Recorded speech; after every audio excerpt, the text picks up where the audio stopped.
Like I said, unfortunately, I had my microphone on the other side of the room. I was recording a little video this morning and didn't need the microphone, so it went over there, and I forgot to bring it back over here.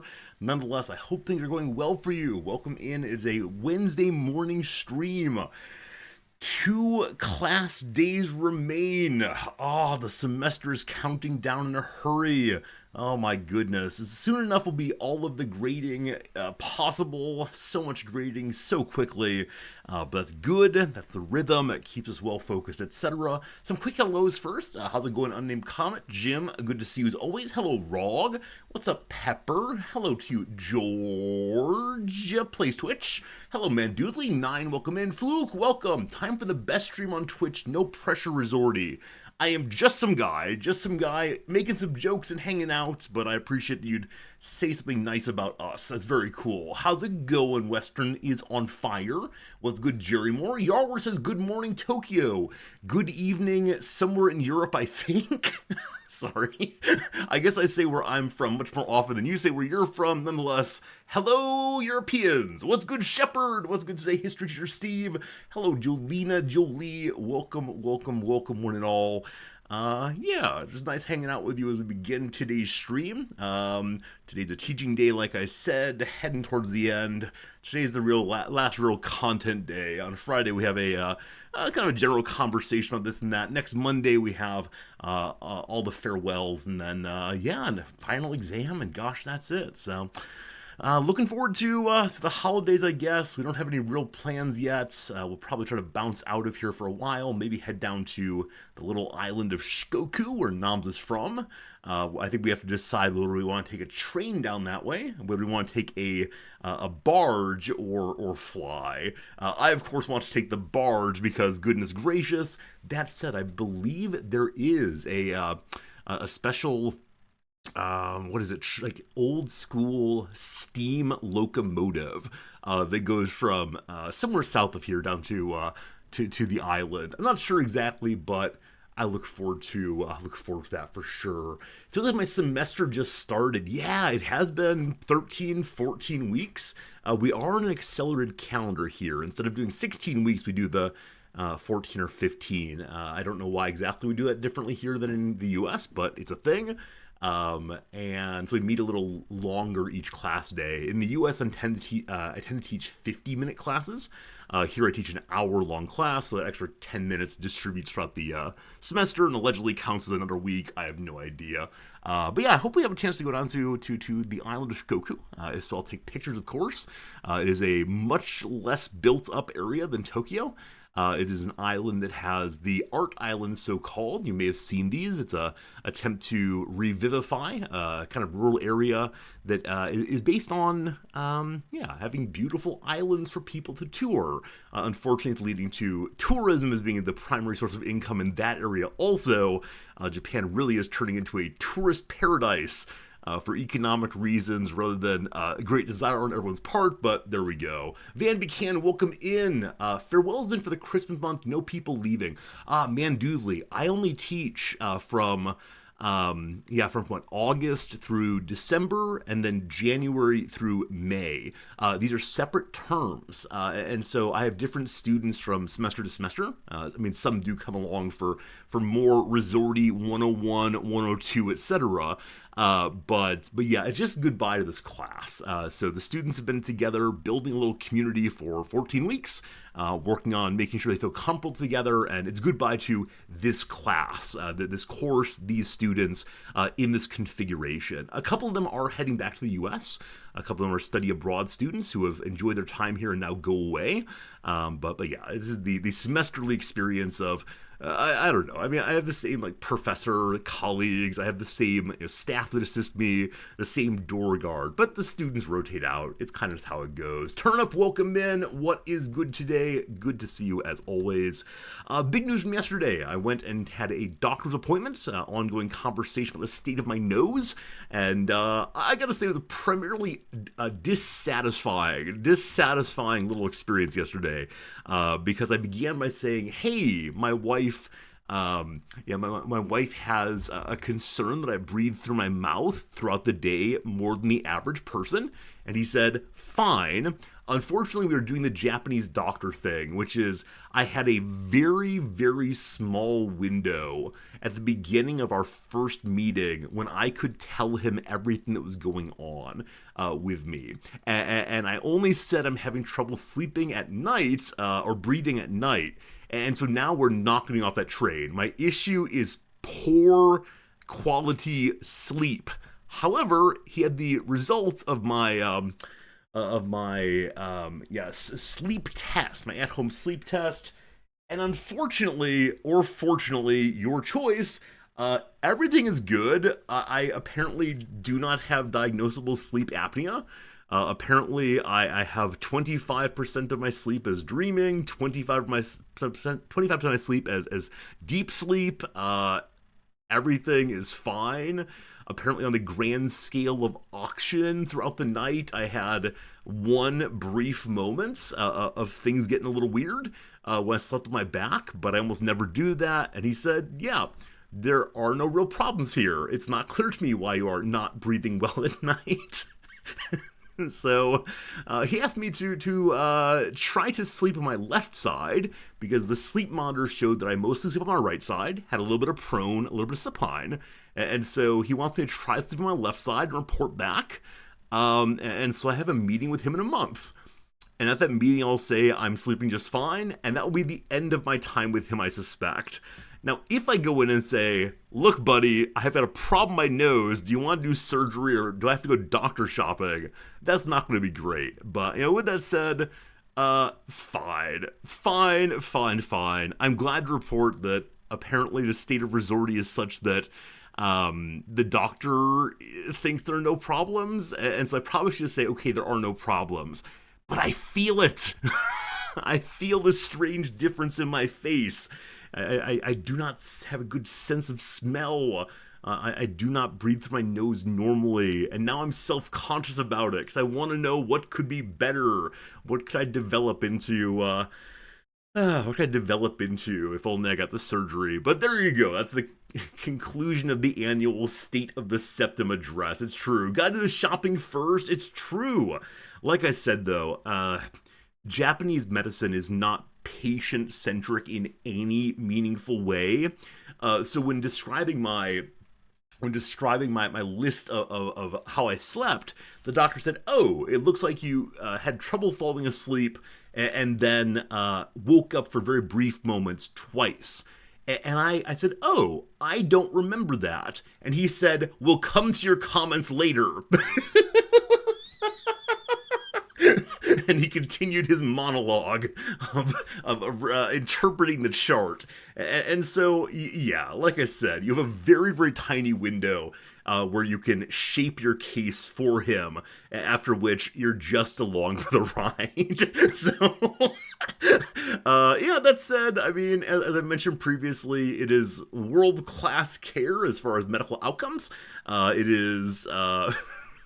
It is very inexpensive. It's the case that, for a half hour's time and a test and a prescription, it was 500 yen, which is something like, I don't know, $3 maybe.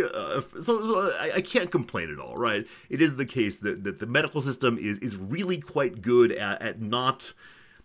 Yeah, not leading to terrible outcomes, but they do it in a way that things are very, very by the book, on rails, wait your turn to speak, and so on. So how it goes.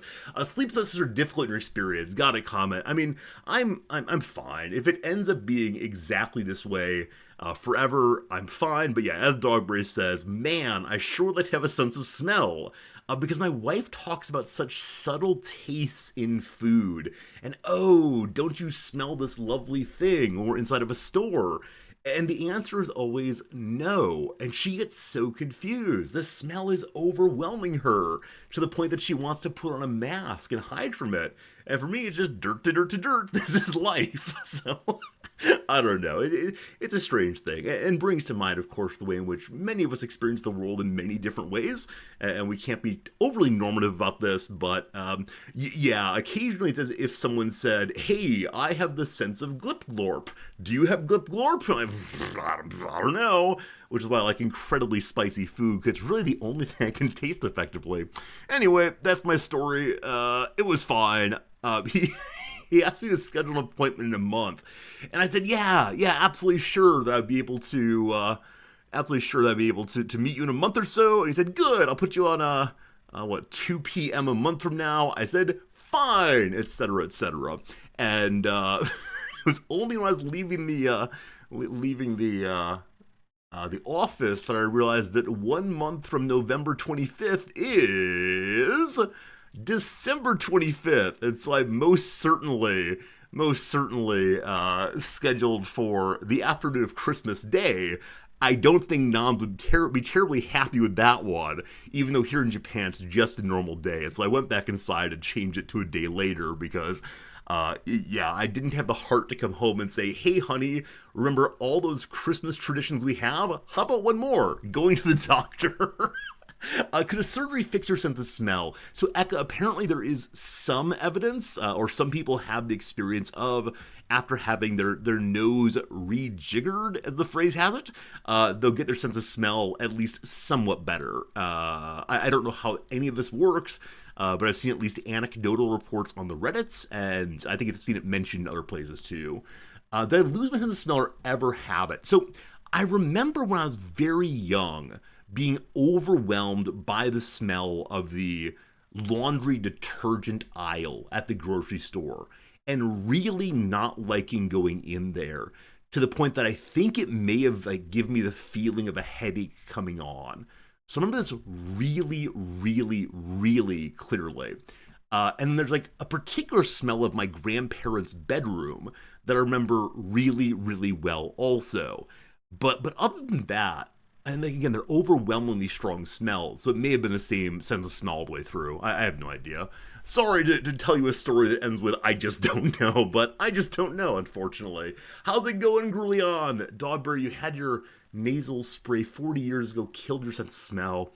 Outrageous. I hope it helped a little bit at the time, but it's not a trade-off I'd wish on anyone. Can I smell Vicks Vapor Rub? Sure, absolutely. I'm not going to go through a list of all the things I can and cannot smell, though that would be some excellent streaming content, I'm sure.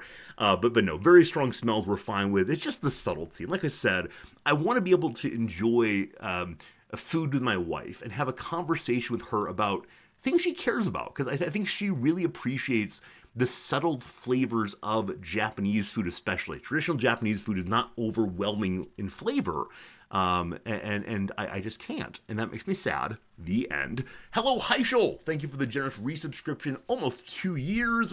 It's bingo time. It is another day of Baldur's Gate 3. I feel so weird about the stream recently that I've just kind of decided, man with tie and jackets, strategy games, I kind of say a lot now. I don't know. It's been good for me to have this recent spate of streams. And I thank you all for hanging out, but I know it has been a little different recently. We'll see how it goes, etc. New stream category, what can I not smell today? I mean, we could set up a collection of various scents. I can invite you all to also go get oranges and lavender and things that have smells that are distinctive and say, let's now go ahead and try to smell this thing. And I will describe my not being able to do so, and you will describe what it smells like, and I'll have no idea what the relationship is. Not even a little bit. Oh my goodness. Let's see here. Future reference, make a doctor's appointment in Japan, list all relevant symptoms. Yeah, I mean, it often is the case that when people will go to a doctor's visit in Japan, they will have a journal page, or a journal page in which they say, here's when this started, here's the kind of thing I'm experiencing, and they will have the doctor take a copy of it or give it to the doctor.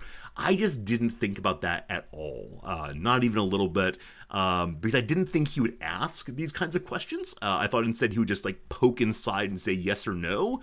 He poked inside and said yes, but I didn't say the right magic words. Now, when it comes to my psych material, I had a new psychiatrist. I did bring him a list of all of my current medication because I knew he would need that. But from now on, too much preparation is not enough preparation. Gotta do even more. Steve, you'd watch a smelling stream? I think you're bought into the resorty enterprise, right? There's this line about what is it? It's something in the creator space about having true fans, and I hate thinking of all as fans. It feels very gross to me. But yes, the distinction between the casual watcher and the true fan, and the true fan apparently is the one who will show up and support literally anything you do. And so, if you're willing to watch me try to smell things and report on that, you may have ascended to true fan category. I don't know if I'm a true fan of anything except for my wife. I just don't have enough connection with it. But thank you for being true fans of the Resorty Enterprise for sure. All right. Any other stories today? I don't think so. Yeah, I'm meeting a student after class today I haven't seen in some years. Looking forward to catching up with him before he graduates. It is always so strange to speak to a student when they're 18 years old, and then again, when they're 22 and on the precipice of stepping out into, in this case, their first full-time job and living on their own for the first time and all the rest, and seeing how much they've grown. And occasionally the person I knew back then doesn't fully exist anymore. And so there's like a quick catch-up of, oh, this person's much more confident now. Oh, this person really cares about fashion now, or whatever else it is. But it should be a good time anyway. As it always is. Okay, let's go and do the word of the day and such. Should be a good time. Why are we capturing screen here? That's wrong. Why is that happening? I don't know. Okay, let me go ahead and pull up. Boop, boop, boop, boop, boop. Okay, let me go pull up today's word of the day. Yesterday was amalgamate. Today's word of the day is perdition. Perdition. I feel like we've done this one previously. Lots of Magic the Gathering tabs. Yeah, so once a week I open the next week's videos worth of cards. I do it all at once, so I don't have to like set up over and over again. So yes, this morning I opened 4 or 5 packs to make videos in the near future. So got to keep that thing rolling always. That would be Perdition recently, because I remember describing the Tom Hanks film Road to Perdition, his gangster film, and it's a movie that I really enjoyed. It is in some measure one of those slow-paced, we're going to talk a lot films, but I think among Tom Hanks's era, it is not exactly one that has gotten much attention that it should. I'm sorry I was distracted briefly. Man Doodley has said in channel, yesterday I found a box of 20-year-old Magic the Gathering cards all nicely sleeved. Man Doodley, that's lovely. If you'd show some pictures over on the Discord, I would love to see what your collection is. I love seeing people's collections of anything. So if you're doing like Warhammer miniatures or collecting, I don't know, socks with animals on them, give me a picture. I would love to see, absolutely. Also, if you do not intend to keep those magic cards, you might send an email. Winky face, awkward winky face, very good. Perdition refers to hell, or the state of being in hell forever as punishment after death. In other words, it's damnation. It is usually used figuratively. Here are 2 examples, one literal, one figurative. Dante's Inferno details the main character's journey through perdition. And then a figurative one. It's this kind of selfishness that leads down the road to perdition. There you go. Damnation, literally and figuratively, that's how it goes. Mando says, you see if there's anything worth a thing. No, that's not the point. That's not the point. I mean, I'll pay you for whatever you got, whatever. But no, I just want to have as many cards as I possibly can. My goal is to have 2 of every card ever published in Magic the Gathering. That is the goal. It's a lifelong project. They keep printing them. Oh no. But yeah, they're from 20 years ago. There's probably some I don't have. Anyway, enough about me trying to strike deals during stream. Did you know? Perdition is a word that gives a darn and then some. It was ultimately borrowed into English in the 14th century from the Anglo-French noun perdicion, and ultimately comes from the Latin verb perdere, meaning to destroy. Among the earliest meanings of perdition was appropriately utter destruction, as when Shakespeare wrote of the perdition of the Turkish fleet in Othello. This sense, while not itself utterly destroyed, doesn't see as much use anymore. Perdition is today used almost exclusively for eternal damnation or the place where such destruction of the soul occurs. Alright, so we can say like, I don't know. I want to pick something. Here we go. I have today's like special message on the Magic the Gathering videos. This one right here, buy singles, yes. Look, it has been perditioned. That's not right. That said, there's a very similar word that means quite the opposite. Perdure. That means to exist, right? To stick around? Yeah. Perdure is a kind of endurance. What is the origin? Per is through, dure is to last. We didn't see literally perdition's etymology earlier. Is there anything? Per meaning completely. So per can mean both completely or through. Huh. I'll need to ask Noms about that distinction and how she figures that when she translate. Very good, very good. What is the name, you big old cheater, Eka? You ruined it before we even did the quiz. What is the name, starting with a C, of the three-headed dog that in Greek mythology guards the entrance to Hades? I'm guessing many of us know it. It's Cerberus. It's Cerberus, the three-headed dog. And, yeah, it's one of those bits of knowledge that one might have. Show up in video games regularly. I believe there are some dogs named Cerberus in honor of this character. Yesterday, my wife and I were discussing appropriate names for pets. She was very dismayed by the character of Bill the Pony in the first book of the Lord of the Rings trilogy. And yeah, she's like, Bill is not an appropriate name for a pony. And I insisted it was. And I realized that I might be a complete anarchist when it comes to, when it comes to the question of what should we name animals. Now, non-human animals. When it comes to people who will appear on my class roster, get out of here with your Alpha Q6543 Beta print sign. Absolutely not. But if you want to call your dog that, go wild. And I think it's because though a dog might know its name, I don't believe it has any judgment about what its name is. It's just a noise that calls it over. But man, when it comes to human people, like the experience of social shaming on the individual as opposed to on the people who name the individual. And so Noms insisted that there is a clear distinction between people names and appropriate animal names. Like Fluffy, is par excellence, is a name that is good for pet, bad for person. Now, Fluffy is a nickname, probably fine, but as a legal name, probably not fine. Man, I'm being so normative right now. Again, when it comes to the pet side, anarchism. When it comes to human side, possibly hyper-prescriptivist.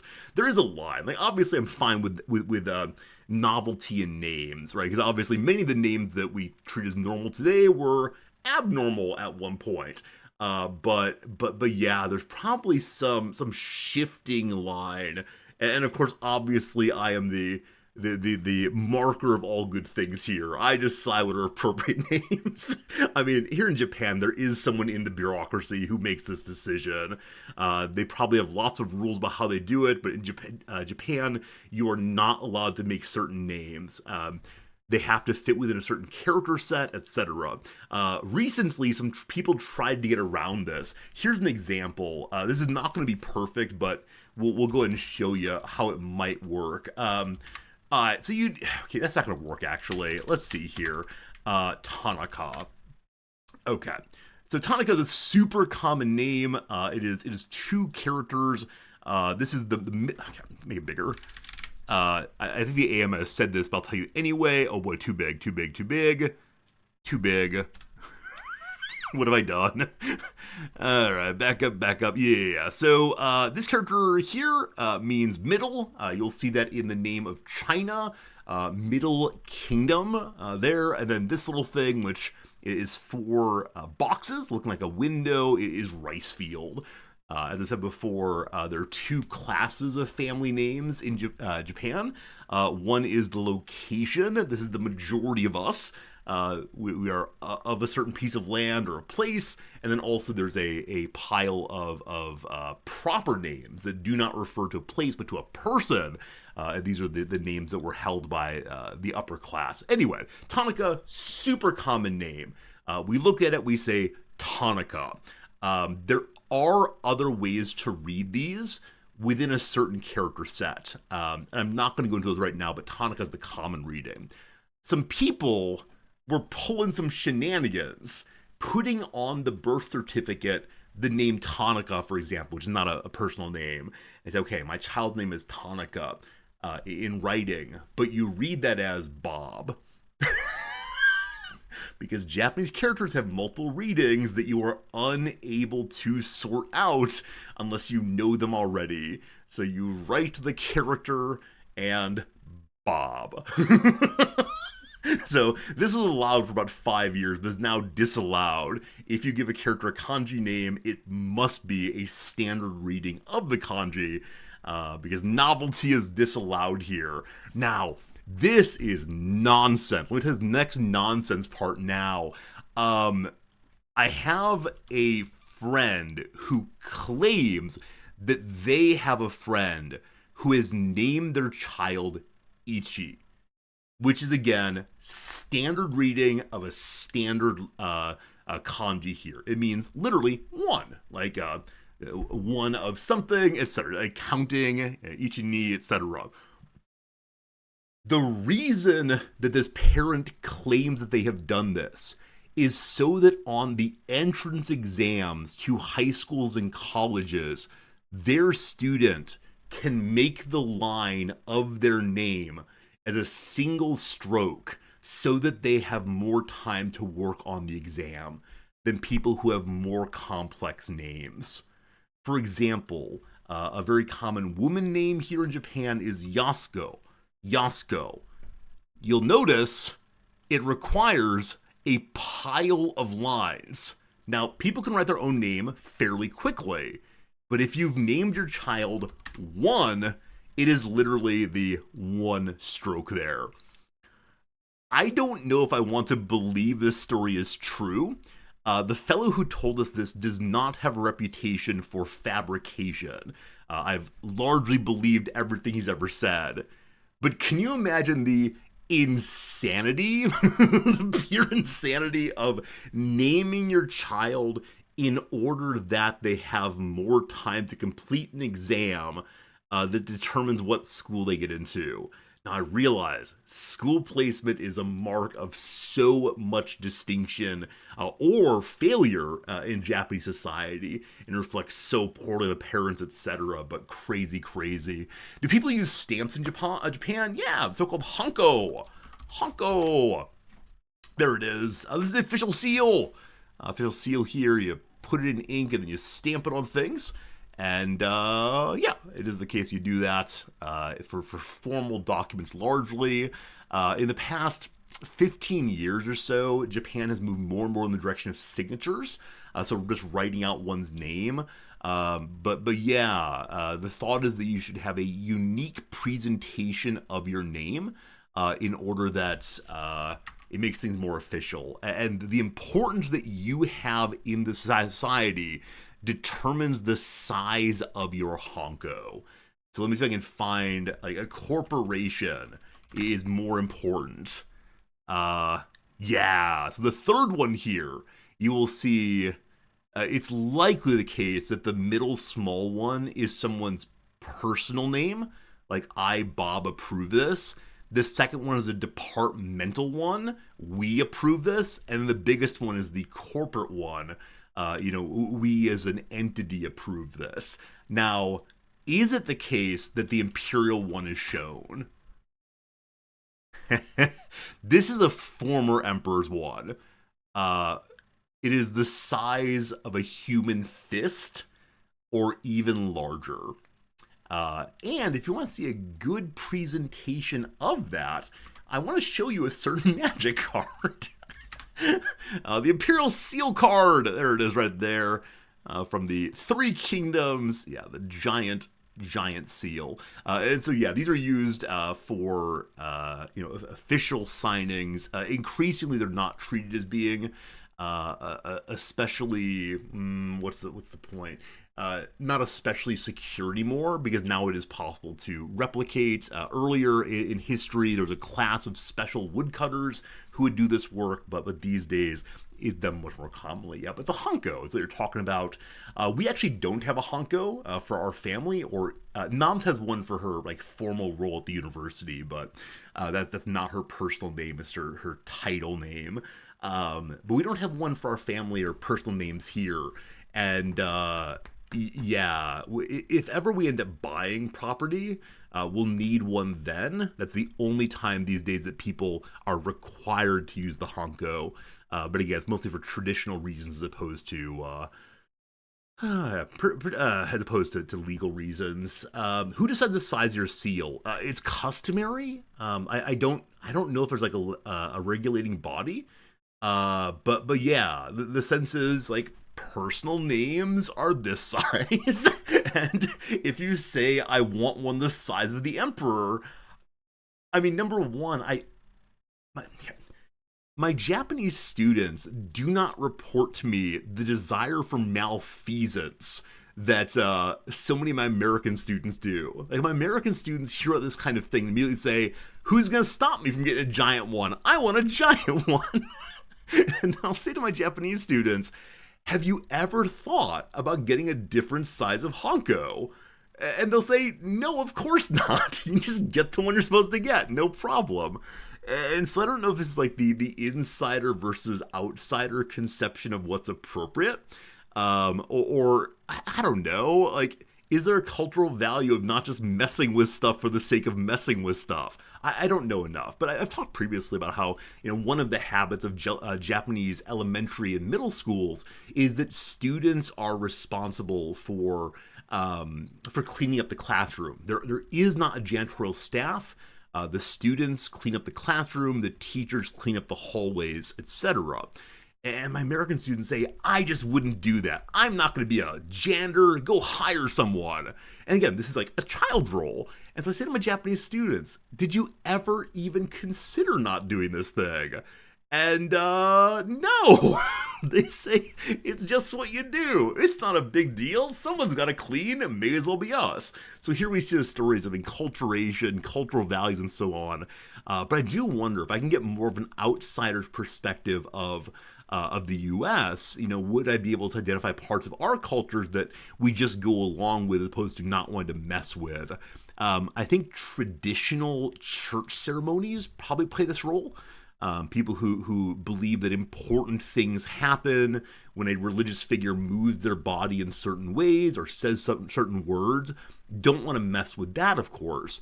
But there are plenty of people who want to modify the traditional expression of religiosity or of important rituals, have my funeral where you blow me out of a cannon and so on.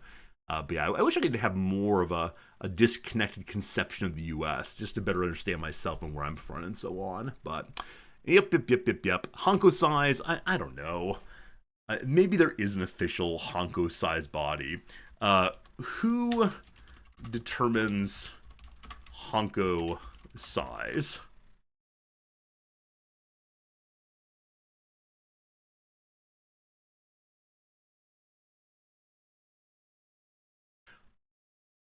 I didn't know this. Okay, so the people who have it used with them will say it must be of a certain size. And this makes sense, right? If you see like I don't know, sign here on a form, you got one of these. I'm sure someone like grabs their giant black marker and draws all over the contract. But I think it's simply a cultural habit of one puts the signature on the line. And so if you're unable to make a signature that's even close to the line size, there's gonna be a moment of, you're doing that wrong. That's not where your signature goes. Please redo that. It's in the exact same way, if there's a Japanese, what do they even call it? I don't know the Japanese term for it. So like Honko stamp area. Let's do it for us. No. Form, will that help? Okay, here, this will actually work well. So you see here the sizes of the form. Yeah, there you go. This is an order form. This is larger for the sake of carving. You can get Honkos in your American spelled English letter name. Don't do it. It looks really ugly to me. Anyway, enough about that. But yeah, don't be a Honko envious person. It's okay to have a little one. It's not. So yeah, the convenience store clerk ones. I'm sorry, this topic was not intended, but here we go. I might have taken a picture last time, but I get in so much trouble if I do, probably. Does anyone have a picture of a convenience store Honko? They're so unbelievably tiny. For the person who works in the convenience store, when they mark your bills, so tiny. John Honko Hancock. Good call to John Hancock. Honko would be very large indeed. Anyway, Cerberus is the name of the three-headed dog.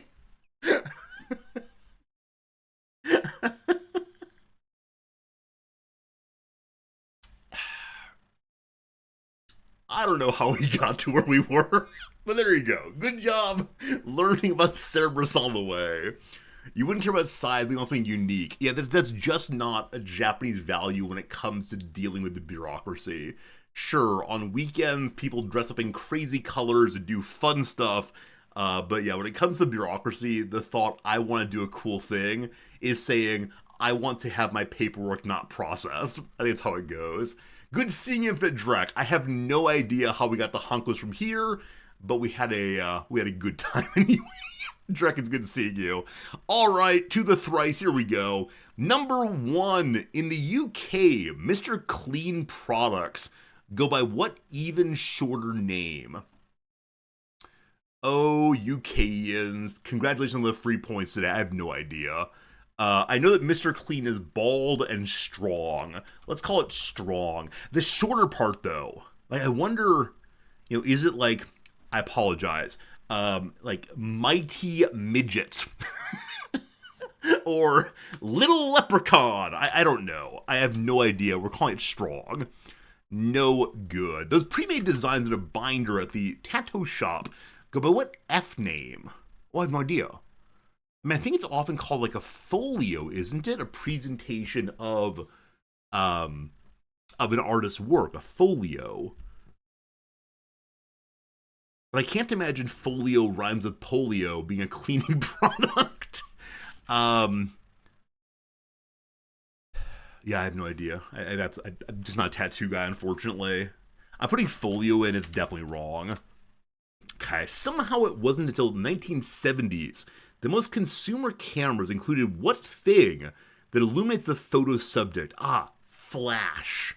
Flash. There you go. Flash all the way. Many of you got very early. Good job, Mr. Clean Dough. I love it. The way in which we got to Honko, thank you, Radicus, was Cerberus into pet names, into appropriate names, into person who named their children, number 1, into using a signature stamp. Radicus, thank you for following the path that led us to where we were. Anyway, Flash is the name of Mr. Clean Products and also tattoo shop binders. So I'm guessing these are ones that are made more quickly, maybe, because the artist knows how to do it already. Anyway, number 2, here we go. Better known as a Cuban revolutionary, Che Guevara was born in what country? Oh boy.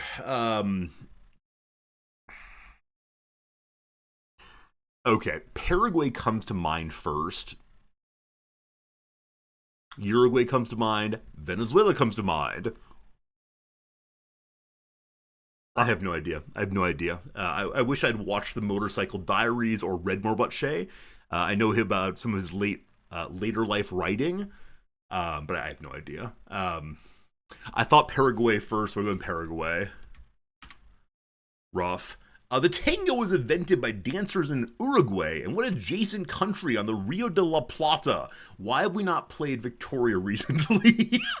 Is it Venezuela? Rough. Brazil spells it differently, but nonetheless peacefully shares the world's largest Iguazu Falls with a big neighbor. I'm so sorry. I'm so sorry. It's not Uruguay, Paraguay, or Venezuela. Brazil is big. What else is big down there? I mean, there's Chile. But does that touch Brazil? I don't think so. Who else exists? Oh no. Oh no. It's a 0 point day. This better not be called arts and culture. Social science is fine, whatever. Peru? Is it Peru? Are you Peru? Argentina! Oh no! I misspelled Venezuela also. Wino, thank you for noticing it. Oh man, felt bad for not remembering this one. Yeah, Dogberry. I don't think I ever knew this in a substantial way. I forgot about the existence of Argentina. This happens. This happens. I can point at Brazil very easily. I can point at Chile very easily. Past that, they're in there somewhere. George says Argentina is the big one. Peru is small. I mean, yeah, my knowledge of South America is embarrassing. It's how it goes. I'm using remember Chile, not Argentina. I think that's because when I was taught the geography of South America, maybe this is not the case in your schooling, but Chile is the delightfully long one, right? Chile, the delightfully long one. Isn't that fun? Ah, delightfully long. It's so thin. But it's Argentina's its kissing cousin. There aren't that many nations here. I completely forgot Argentina even existed in front of the name. But yeah, Africa's my weak continent. I mean, Africa's my weak continent because it's changed quite a bit in my lifetime. This one, I don't know. I'm an awful American. I can name all the states. Ready? I can name all the states in alphabetical order. I don't know. Those of you who are currently experiencing superiority to the American moment, which I appreciate as always, is there a part of the world that you are weak on? Or if I got one of you fine Europeans on stream right now, could you label the entire world? Is your educational system so much better than ours that you can name the entire world? If so, amazing. Amazing. Likewise, it's possible that many of us are map nerds, and so we're able to, we're able to know the world playing lots of EU4 and so on. It's tough to feel superior as an American right now. I'm okay not being superior. I'm okay being just some guy. Incidentally, I recently went to a talk at which a former American diplomat uttered the phrase, right now, America is losing its standing in the world and becoming just one more country. America can never be just one country. It must always be first among the countries. Oh, I didn't like that at all. Entire world's tough. He did 94% of all the countries. Wow. We see much about how bad Americans are at geography is embarrassing. Yeah. I mean, it is the case that Americans struggle with even states, and that's fine. That's fine. All right. You'll be weak on Africa. All right, a lot of people saying they struggle with Africa. Curiosity taught you better about the world than school did. Oof. I've recently been working on implicature of people's statements. So when someone says, curiosity taught me about the world, I believe it's meant to imply that I'm not curious enough. Friends, it is time to figure out... Oh, this morning I learned something fascinating. Fascinating, which is, I learned that apparently part of the way in which the British ended slavery throughout the empire was by buying the freedom of the slaves. They didn't want to deal with local people claiming their property was stolen, whatever. So they just went around the world buying out huge amounts of slaves and then freeing them. That's really cool. Now, there was a discussion on Reddit that said, don't immediately turn this into a Star Wars thing, right? It was not the amazingly good British versus the rest of the world, just that's a really interesting way of doing it. Exactly, Dogberry. They finished paying off debt in 2010, I believe. So, I mean, what a heck of a thing, though. And I think this is a place where, like, though we can very easily say the British were awful in so many ways in that period before, etc. Um, like the willingness to accept not only that slavery was a crime against humanity, but also a moral necessity to end by any means necessary, I think is quite laudable. Now, Tab, you're probably right. This is a way of moving money around and making so the slaveholders were still substantially advantaged. But for the sake of ending a moral monstrosity, does one use any means necessary, even one that perhaps is not the best outcome financially speaking? I don't know. Anyway, I found some very impressive moments, very cool ones, sort of. Yeah, Drek, you're probably not wrong. I mean, again, I don't want to say this is the perfect possible outcome. I just think it's a cool way of dealing with something horrible and also making it so there isn't the easy claim of you stole my property. I don't know. I realize it's not hip these days to say the British did a good thing. Maybe among Americans it never is, but I think that was a nice thing to see or to learn about. I didn't know that. But there was a further claim. Can I find this? There's some painting. Big ship. Slavers approached by tiny ship British. Is this it? No, that's not it. These are all horrifying pictures. Anyway, apparently at a certain point, the crown declared all slavers to be enemies of humankind and ordered all of the naval ships to attempt to destroy slaver ships. And so it's a painting of a very, very small British naval ship attempting to destroy a really large slaving ship. And I find it such a beautiful picture that can be used to think about, okay, when we think of ourselves as the small versus the strong, we are tiny and useless, but man, there's something valuable in the attempt. It was a sloop after a galleon, that kind of thing. Direct, exactly. I mean, right. Critique is kind of easy. It is always easy to say it should have been better, it should have been otherwise. And I think that's true, right? It's very easy to say, the people who were engaged in slave ownering were horrible, moral monsters, etc. And there were people at the time who knew this and argued this and were probably right in some important sense. However, to be pragmatic for a moment, had the British not bought the freedom of the slaves, but instead went and just killed all the slave owners, how would that have gone? I don't know. I don't know enough about history. I just want to appreciate the times when things happened in history that surprised me and maybe came from a place other than our cynical analyses say. I don't know. Are there letters from the monarch that say, we're going to go buy the slaves, but hee hee ha ha, we're really making our friends rich? I don't know. I don't know. I think consequences are important, but I think that intentions matter also when it comes to understanding the situation. We never quite know our world. We never quite know the consequences. We do the best we can, hopefully. But it's something like that. I apologize. Is it called Capture of the Slaver Gabriel? Maybe. Thank you for helping me find. It's this kind of thing but more violence. Yeah. It's this one, actually. It's this one. So maybe there's multiple pieces of the same. But yeah. Okay, there must be multiple paintings of the same thing. It's this right here.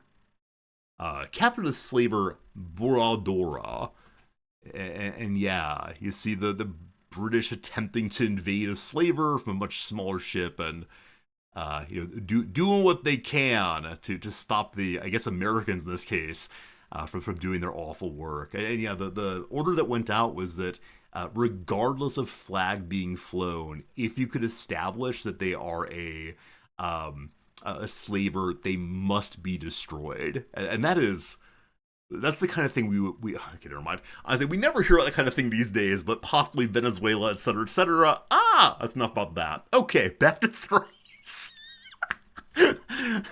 I didn't know about Argentina. Let's talk some more. Question 3 from Entertainment. Dinah Manoff and Jeff Conway played secondary characters in what top-grossing movie of 1978? I have literally no idea. Yeah. My parents liked a movie called Raising Arizona. I think it's an early Coen Brothers film. It's probably from the 80s, but that's a thing. Okay. Stockard Channing and Eddie Deason played more memorable students in what musical adaptation that some people are still hopelessly devoted to? So Annie has children. They're not really students. 1970s students. I mean, okay, right. The beginning of Joseph and the Amazing Technicolor Dreamcoat has an auditorium full of students who are going to be told a story as like a framing narrative for the Joseph story. But that wasn't a major movie in 78. Students. I mean, there's, what's it called? That one about high school students exploring their sensuality. But I don't think that's from the 70s. It certainly wasn't a movie. Oh, I have no idea. I have absolutely no idea. Musical adaptation. I have no idea. The Phantom of the Opera. Fair. Grease. Grease. You're the one that I want. Ooh, ooh, ooh. John Travolta and his slick back hair starred opposite Olivia Newton-John in what chill multiplying a 50s pastiche. I thought this came out in a different era. Yeah, I don't know any of these names, unfortunately, so yeah. What did it say? 78. Had it said like 72 or 73, I might have gotten it, but rough. Yeah, I saw John Travolta and got it immediately. I actually saw the word "You're the one that I want" and began singing in my head. So, arts and culture. Here we go. Made when he was getting hounded by McCarthy, 1952's Limelight later earned the only competitive Oscar for what star of an earlier era.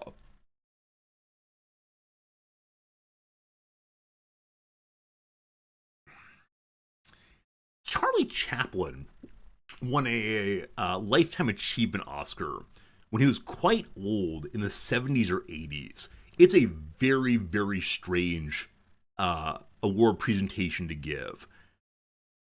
I don't know if he won a competitive Oscar, though. Part of the story might be that he didn't. Now, Chaplin was certainly some kind of internationalist. See the Great Dictator speech, which is so heartbreakingly beautiful, in that he's clearly speaking a perspective of non-nationalism. Yeah, I don't know. I'm going Chaplin, and I don't know.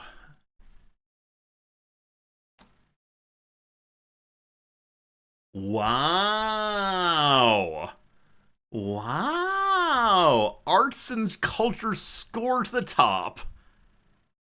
It was only because of McCarthyism. I didn't know any of the rest, but McCarthyism got me where I needed to go. Let's go political philosophy history. Hey, HPG, what's up? Question number 5. Some nocturnal mammals have vibrissae, which are specialized sensory versions of what? So I assume this is vibration. Is it echolocation? Do they want hearing or echolocation? I'm doing this, we'll see. Okay. Made of keratin, porcupine's quills are specialized spiky versions of what? Hair. Is it just hair, which is what you want? Fine. Fine. Did I say this was hair? Because I thought this was hair. I just didn't fully understand what the question was asking of me. But that's not echolocation. Echolocation is noises, so fine. Fine, fine, fine. It's hair. We got 7 points today. Wow. Wow. Wow. Grease and hair in one quiz. HPG, amazing to notice that. Today I am bad at video games. This was an easier one than usual, apparently, but bad at video games all the way. I feel fine with getting flash where I did. This one should embarrass me. Yeah. The first one is where I should have gotten it as far as knowing that relevant history, but I just didn't. That one feels bad, man. Not getting Grease. Not knowing the actors, big problem. Forgetting that Grease is about students, a big problem also.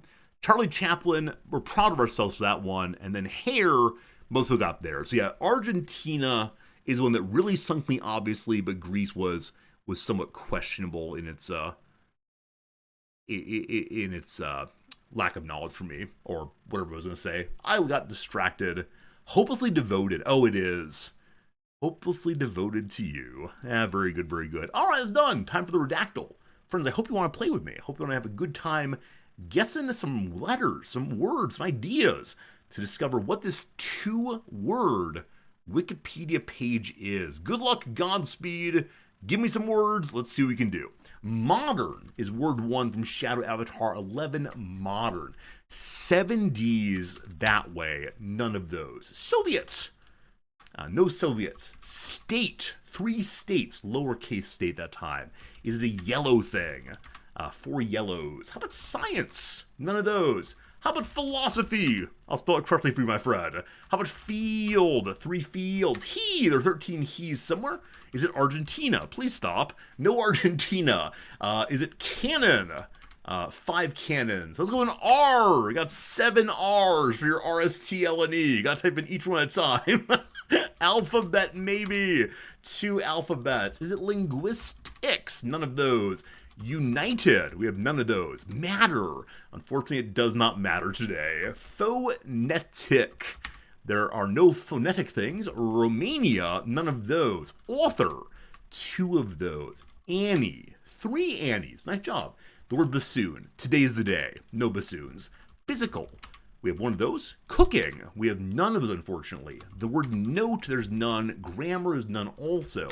Star. 228 stars. Shadow Avatar, good job. Revolution. We have none of those today. Keyboard. We have none of those. Physics. No physices. Music. None of those. Song. None of those. Bee. There are 31 bees. Is it cryptology? None of those. A letter. 23 letters. Stellar. There are 32 of those. Shadow Avatar's locked in. Shadow Avatar has this one, I believe. We'll see. Greek. None of those. So, there are 9. Process. 3. Vitamin. There's 0 of those. Sorry, vitamin. You find British people. Pentatonic. None of those. Hydrogen. 26 of those. Sequence. 36 of those. Constellation. 1 of those. Celestial. None. Anyone. None. Classification. Shadow Avatar got all 3 ones today. Wow, that rarely happens that one person is so locked in and other people don't get in before they do. Good job, Shadow Avatar, on star, stellar, and classification. Oh, Stealership had it earlier? Oh, you did. I apologize, Stealership. There you are. Okay, so Stellar Ship did actually get in there. Well done, Shadow. Stellar Ship, good job to both of you. I'm sorry for missing your contribution. But in astronomy, stellar classification is the classification of stars based on their spectral characteristic.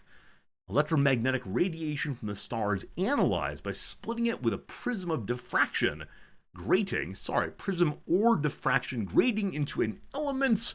Nope, too many words, I don't care anymore. There are lots of kinds of stars. They're pretty cool. Speaking of which, today there is a new DLC for Stellaris. I saw this, I clicked through, I said, I'm sorry. I used to be every day a DLC day. Every day trying the newest content when it comes out. Unfortunately, Oh, the Bannerlord DLC came out? No, really? How did I miss that? No, you're joking. You're having a Josh at Old Resorty, aren't you? The new Bannerlord DLC came out? No. Why didn't I get an email? Wait, this is outrageous. This is truly, truly outrageous. What? What? What? Hello? What's this? Every day we fight on sale. Huh? What? Bannerlord, like boats and such. War sales. Okay. Whew. It's not out yet. Seriarch, thank you for helping me get my heart rate down. Okay. Okay, we're good again. I didn't realize it was coming out tomorrow. I like Bannerlord a lot. I wonder if we'll all be playing in the Northern Realms to have access to ships easily. I guess the French people are on the West Coast when the game begins. Do we play this tomorrow? Or do we try to find finish Baldur's Gate 3 and then play it?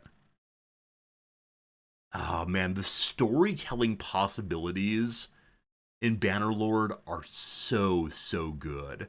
Also, I can spend literally an entire stream just doing blacksmithing. All right. Time for a quick vote, team. I'm curious where you are. I'm not sure where I am, honestly. Tomorrow, which is a Thursday for me, continue BG3, Mount and Blade 2 DLC, something else. Please vote now in the poll there. Let me know what you're thinking, but imagine a Bannerlord multiplayer with all of us here. I've never played multiplayer in Bannerlord. I've actually never played multiplayer in most games. Is it a multiplayer game? I honestly didn't know. I honestly didn't know that at all. Yeah, there's so many games that have multiplayer that I've kind of just skipped out on for fear of people ruining things for me. Ruining things. No AI commentary here. It depends on today's progress in Baldur's Gate 3. We'll see.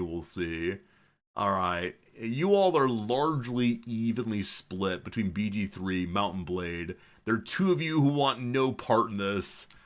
Thank you for your split knowledge as always. You got Mountain Blade 1 in the Turkey Earthquake Relief Bundle. I only played the second Mountain Blade. It is a game that I enjoy so unbelievably much, but then it does get a little stale after a while. Both in terms of like the consequences of one's decisions, and also the fighting gets a little boring once you're too strong. IMO. The problem with multiplayer streaming is that everyone tries to beat up on the streamer. Yeah, Nooster, the one recent multiplayer game we played on stream was a reward for a big donation day for Medicine Sans Frontier, in which I played a multiplayer game of Crusader Kings 3. It was fun. It was a fun time, definitely, but it also, it required some very strict rules about not attacking each other and letting each other have some fun. On a game like Mountain Blade, you can refresh, right? You can bring yourself back to life after a period. You're not out forever, but yeah, I could imagine people ganging up on me. Maybe I don't know. There is a true multiplayer mod with persistent game mode, so other people can like log in while I'm sleeping and destroy all my things. Dogber, it's very good. All right, all right. We'll think about it. We will play this one. We will play this one at some point. I'm so excited it's coming out soon. Oh, it's on the wish list. Okay, because it's not actually released yet, I didn't get the email saying, hey, it's released. I'm surprised I didn't get a teaser email saying it would be released. I don't know what kind of emails I don't know what kind of emails the devs would send out or allowed to send out through Steam. It's probably somewhat limited, so they don't spam their poor wish listers. Yeah, cool. Thank you for telling me that. I was completely unaware. I knew it was coming eventually, but did not know it was coming quite so soon. All right, friends, time for 2 quick Rizdactyls. We got to get to the Baldur's Gate if ever we're going to finish it. That said, today will be a full stream. I'll stream till 1 o'clock, 12:30 at the earliest, and we'll see how it goes. But I'm pretty excited to get back to Baldur's Gate in a bit. But first, let's go play a little game that you all have submitted to. Many of you have put in some excellent ideas for... Here we go. Excellent ideas for the upcoming Rizdactyl game. Overnight, 5 more were submitted by 5 different people. I appreciate that. If you want to submit, do ! Rizdactyl in chat. Rizdatle, I believe. I'm going to grab 1 old one and then 1 newer one today. YOLO Swaggins. This is one of yours, YOLO Swaggins. It's a fine one. I'm excited to give it a shot. We'll see how it goes. Also, yes, indeed, George, thank you for the link in chat. If you want me to send you a New Year's card from Japan, click that link in chat right now. I'll take you to a little Google form, totally free. Just give me an address or an email address or something, and I'll send you a New Year's card. Should get started working on those on Sunday, probably. Most likely. Anyway, here we go, team. I see a Wikipedia page on screen. Please ask me any yes-no question that will allow us to determine what we're looking at right now. Is it a person? It's not a person. Could I mail it? This thing? No. Is it unique? It is unique, yes. Is it man-made? It is man-made. Is it a Turkish kebab? Could you imagine if you guessed it random like that? But no, it is not a Turkish kebab. Would it hurt if you kicked it? It would not hurt, but you would hurt. Your foot would hurt if you kicked it, absolutely. Is it a place? It is a place. Is it primarily a physical thing? Yes. Is it a piece of art? No. Is it a tool in some sense, but not the normal sense? Is it a relic? It is not a relic. Is it bigger than a bread box? It is. Is it in Asia? It is not. Is it a building? It is. Has anyone ever died because of it? I don't believe so. I do not believe so. Is it in the Western Hemisphere? No. Would you need special permission to poke it with your finger? I think so, yeah. I think you can't go there easily. Is it used in farming? I'll say yes. I'll say yes, it is used in farming. Is it Stonehenge? No. Is it in Europe? Yes. Is it a church? No. Is it a holy relic? No. Is it a specific building? I'm going to say yes. It might be more than one building. I don't know. But I'm going to call it a building, yes. Was it built post-1900? Yes. Is it a governmental building? Yes. Yes. Sorry. Yes, it is. Is it Machu Picchu? No. The Vatican? No. Is it a barn? No. Not a barn. Is it The Hague? It is not The Hague. No. No, it's not. Is it related to international law? It is not. Is it in the UK? It is also not in the UK. No. No. Is it in Switzerland? It's not in Switzerland. Does it have a funny story attached to it? Funny, weird, not funny, haha, though, unfortunately. Funny, weird, not funny, haha. There you go. There you go. Is it in France? It is not in France. No. Is it the Blarney Stone? It is not Blarney Stone. Is it constructed primarily of stone? I don't know.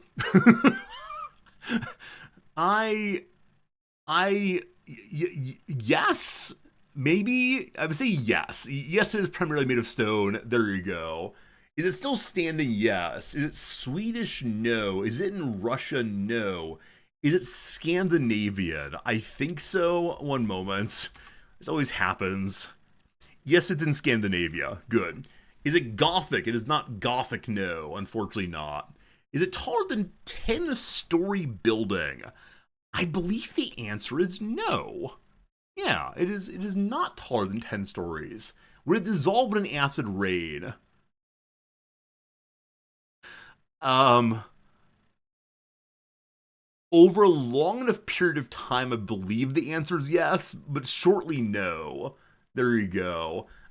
Is it in Denmark? No. Is it in Norway? Yes. Is it Finnish? No. I believe that Finland is not part of Scandinavia. I believe that's the one that gets left out. Is it that place that stores seeds? Is it the Svalbard Global Seed Vault? Why, heck yes, it is. Infinite Trek, good job on that one. Yes, yes, a secure backup facility for the world's crop diversity on the Norwegian island of Spitsbergen. There you go, there you go. Way up there, little island, keeping the food around long term, keeping us all safe from the world ending. It's inside of a sandstone mountain, apparently. And so I think that sandstone goes away eventually, etc. Stuff like that. Anyone's allowed to immigrate to Svalbard, you have to be employed to stay there. Is Svalbard one of the places you're not allowed to die? There are some islands in Scandinavia, I believe, where if you die, your family is fined. You're supposed to leave and die somewhere else. Oh, you're not allowed to die here. Very good, thank you. Yeah, I mean, it'd be an amazing thing to live that far north to do important work like that one. But yeah, I mean, it's one of these things I can imagine a Fallout game being set around. Um, yeah, thus far there haven't been any Fallout games in Europe, have there been? They've all been in the U.S. in various ways. That'd be a really cool thing to see, I think. It's one of these places that is in the world. I know often the Fallout games try to have some element of the real world in them. It could be really fascinating. It's Svalbard won't dig graves to the bodies. Okay, so you're able to die there. I mean, how are they going to stop you? But they won't bury you there. I thought there's some islands. Islands with death illegal. I didn't need the with there. Okay, so Celia and Itsukushima.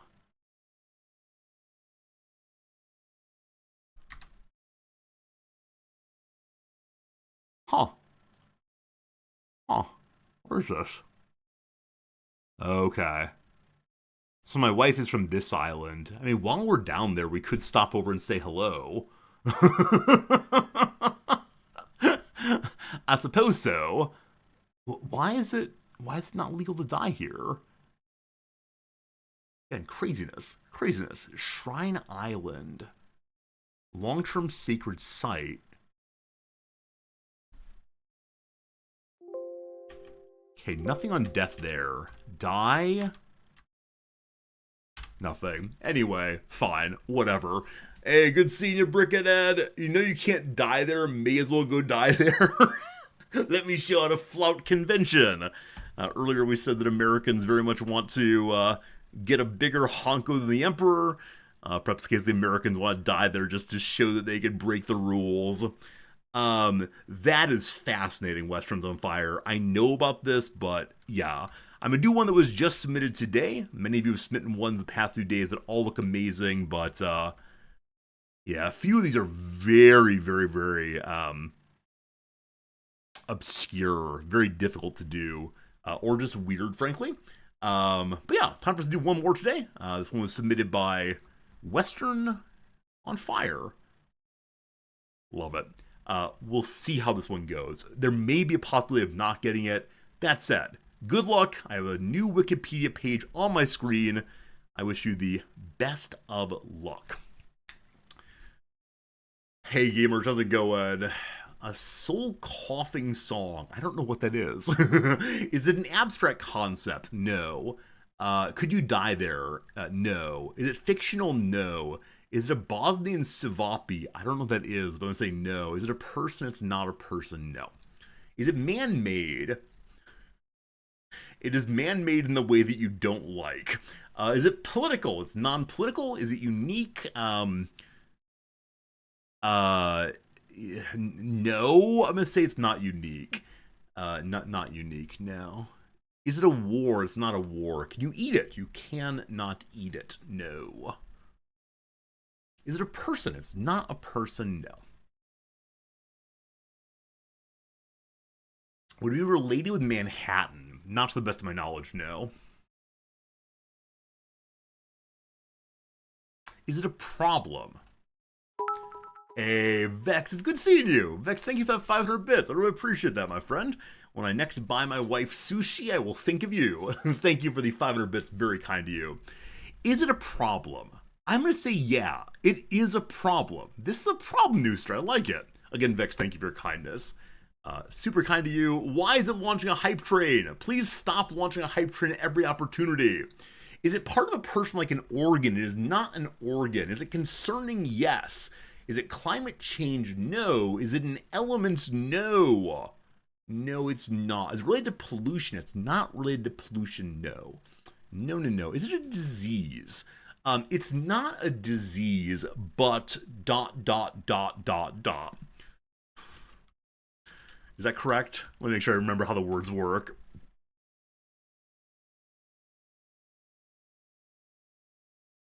It might be a disease. We struggle with these words.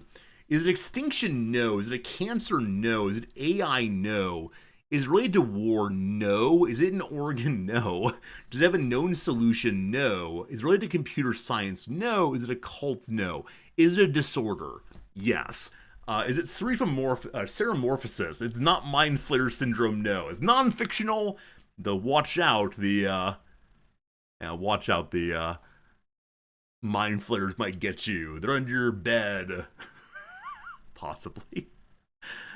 All right. Is it a mental disorder? No. Is it a Manchurian candidate? Oh gosh, don't mind me. It is not a Manchurian candidate wearing a tan suit. Is it ADHD? It is not ADHD. Is it congenital? It is not congenital. No. Not congenital. Is it related to a vice? No, it is not vicious in any normal sense. Is it an allergy? No. Is it Kallman syndrome? I don't know what that is, but no. Nope. Is it very unique or somewhat common? I will read aloud. The condition was first reported in 1907, and between 1941 and 2009, there were 62 recorded cases. So this is a weird thing that happens to humans. It is relatively or quite unusual. Like I said, we might not get it, but I'm guessing that someone knows of it. I was aware of it before I read this thing, but that doesn't mean much necessarily. Is it bad gaming design? What isn't? Is it a birth defect? No. Is it blue people of the Appalachians? No. Allergic to water? No. Spontaneous human combustion? No. Is a condition where your body brews its own alcohol? We've already done autobrewery syndrome, but no, it's not. Harlequin ichthyosis? No. Has it happened in a limited area? No. Is it chimerism? No. Is it related to influenza? No. Is it a thing that makes you grow out of hair like a werewolf? All these great things, but no. I mean, when I say great, they mean horrible things, but no. No. Trying to figure out how to help you all a little bit. It's non-congenital. Many things you mentioned are congenital in some way. Siamese twins? Nope, that is also congenital. If you don't know the phrase, congenital means from birth. This is not a from birth thing. Is it associated with one's appearance? It is not. Is it a sleeping disorder? It is not.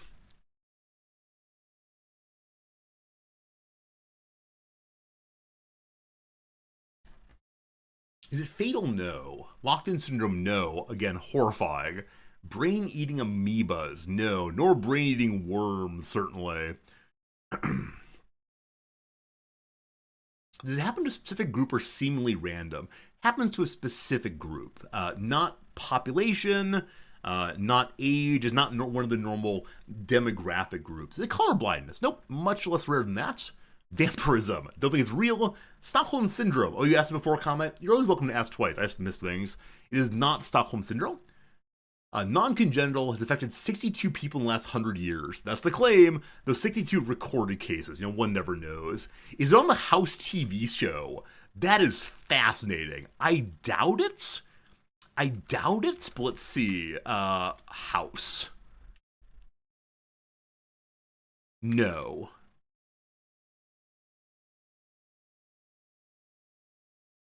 No, it is not on an episode of House, though something similar to it is. There you go. Is it Dancing Plague? Is not the Dancing Plague. Are the 62 people in a particular geographic region? Nope. Brain pines, no. Cause of an occupation, no. Again, there's literally no meaningful demographic correlation among these people. They've had something happen to them. Do people have additional body parts? No. Is it pubic louse? No. Occupation or hobby? No. Is it causing something happening to the brain? Yes. Is a brain-related situation. I'll just tell you straight away, a stroke or head trauma can do it. Stroke or head trauma can get you there. So it's a wounding of the brain in response to that. Bisection, no. Is it brain injury that leads to speaking a new language? Close enough. It is foreign accent syndrome.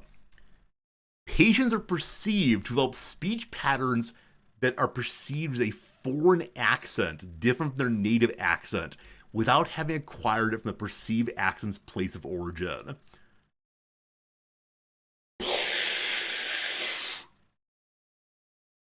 "62 people in the last 50-some years. I cannot imagine. Now, reading through this, apparently it is not a feeling of fluency for the person who has this experience.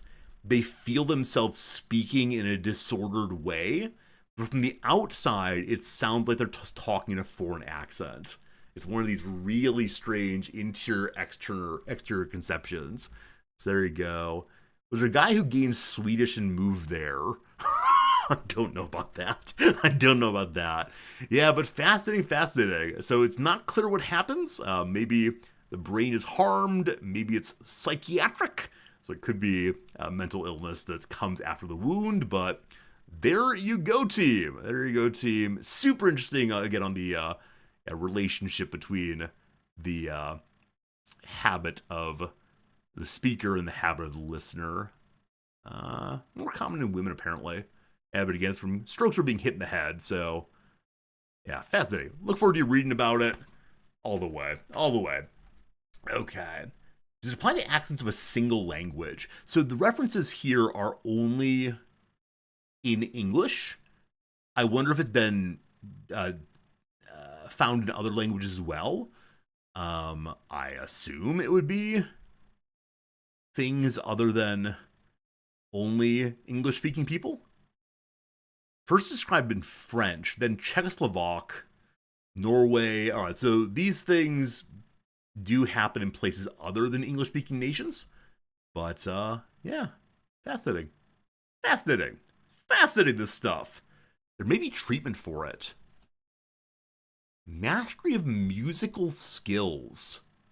Musicians are better at imitating foreign accents than non-musicians. I love that. I mean, it makes sense, of course, but the tonal shifts. Wow. And the descriptions of how on earth this has come about. Yeah, the world's a crazy place, isn't it? The world's a crazy place. There it might just be pareidolia. It was the attempt to find patterns on the part of the listener. As the listener says, okay, where have I heard this before? Boston. As opposed to the person actually speaking a Boston accent. I mean, that kind of highlights how super interesting the habits of speech and listening are then. But yeah, it makes sense. I mean, humans look for patterns everywhere. And so, I mean, definitely the shift in production in a way that doesn't sound disordered to the listener is really interesting. So my wife's mother had a stroke before I knew her. And because of that, she really struggles to find words, and then when she produces words, they sound pretty garbled. So as a listener, one says immediately, oh, there's something unusual here, not just that person's from Boston. How fascinating is that, though? Humans are great. Also terrible, but great. Friends, it is time for us to pivot on over to a video game. Hope you had a fun time with the intro. Always a good time for me. And so time for us to push this button here and get back into our Baldur's Gate 3 playthrough. This is the time for those of you who do not want spoilers to scuttle on out. We are, I don't know, in Act 3 somewhere. The never-ending Act 3 continues. So first play, Act 3, Paladin. I'll catch you up on the story in just a moment, but thank you for playing with me in these opening games. They do make me feel like I have a nice community of people hanging out with me, and hopefully you feel that way too. As every day, so many of us try to guess and play with words. That's a nice thing, IMO. Okay, time for some music and such. Time for some game and such. 9, see you later. I know you're playing this game. Hopefully you're enjoying exploring it. Hopefully your playthrough is different than mine. Though I think that we probably have a channel that is full of people who want to play good guy paladin person. We're a channel of good guy people all the way. So, load her all up, let's talk about it and see how it goes. Mandoodly, you missed a bit. Maharu, I saw you might have to watch the VODs. I hope they go well. Hopefully the VODs are entertaining a little bit as we bumble about the city, picking up more and more quests. Endless quests, endless quests. So what on earth did we do yesterday? Yesterday we began to solve a murder. We were encouraged to go from a very, very lazy detective to the constable who cares more. Yeah, the constable who cares more about solving the crime. That'll be good. You're starting a new playthrough with 2 friends, one who has never played but has played D&D. Drek, how exciting is that to be able to shepherd someone through who doesn't know the thing that you know so well? The experience both of sharing knowledge you have while also seeing the other person's growth and excitement is so cool. I guess we call that teaching. Is that called teaching? Maybe that's called teaching. But yeah, I know many of us are playing the game and enjoying ourselves. For the first time in a very, very, very long time, I have a character in our team who is not one of the ones I drag along always. We replaced Lae'zel with Jaheira because we're in a Harper's hideout, and I wondered what unique interactions there would be if we brought her along, and there's already been one. We came in, we spoke to Enthrall here, expecting to have to talk our way into the Harper's hideout, and he said, oh, it's Jaheira. And so we got in right away with no problems at all. I may have purchased some items for her to use. I think I bought her some new armor. Yeah, because she's a character we've not brought along, I've not been keeping armor that she should use. And I'm excited to see if... I hope we don't have to fight it all with her. I prefer us to avoid fighting if possible. That said, where's all of her armor from the earlier Baldur's Gates? I need a way to... what's the word? Upload? That's not it. Bring her into this game. Whatever the phrase is for that. With all of her armor from the prior... Import her from a prior game. So she has all nice items and such. Be good.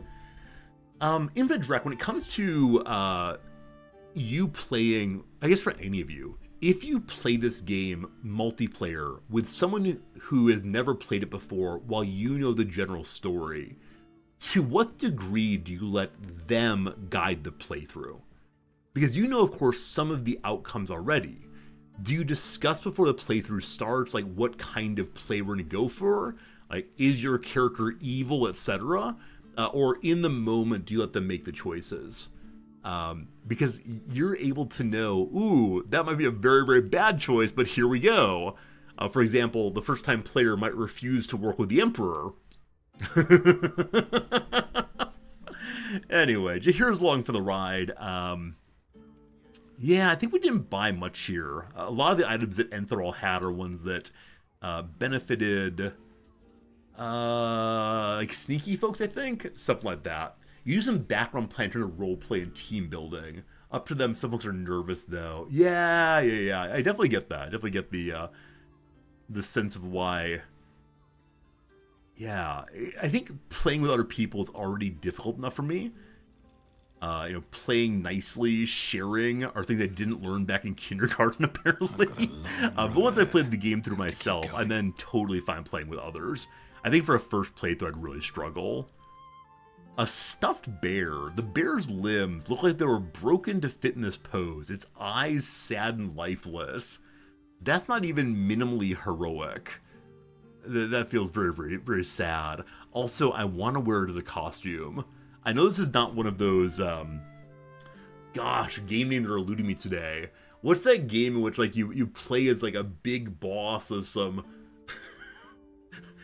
weird people who do weird things, and you can wear weird clothes and show up on a TV show sometimes. There are multiple games. Saints Row! Yeah, it's like Saints Row. You wear weird clothes. It's called D&D. That would do it also. Hello, Tyrn. How's it going, Tyrn? You break it, well, knowing Enthal, it was already broken. Everyone's so rude to this portal dwarf who's trying to live his best life and work as hard as he can. We need to find a way into a basement, apparently. The basement will contain a secret area for the Harpers. And I don't see a hatch in here. The door back here, that seems to lead to outside, though. Huh. Is it possible I missed something in the conversation? Or... There it is. There it is. Dun dun dun! There's the way downstairs to find the Harper location. There's a special button to push. I'll probably close the door, but I'll trust that no one will come in behind us. No, I won't. Alright, so down. There's another button here also. Okay, so there are multiple ways inside of here that perhaps don't open as well from the outside. I'm not sure, Anyway, what is going on in Harper Village? I'm so excited to have Jaheira chit-chatting with us. They're heavy chests that are not for us right now. Now, do those chests become for us if we're playing as Jaheira? Oh, downstairs, please. Everyone's coming back upstairs. Oh no, oh no.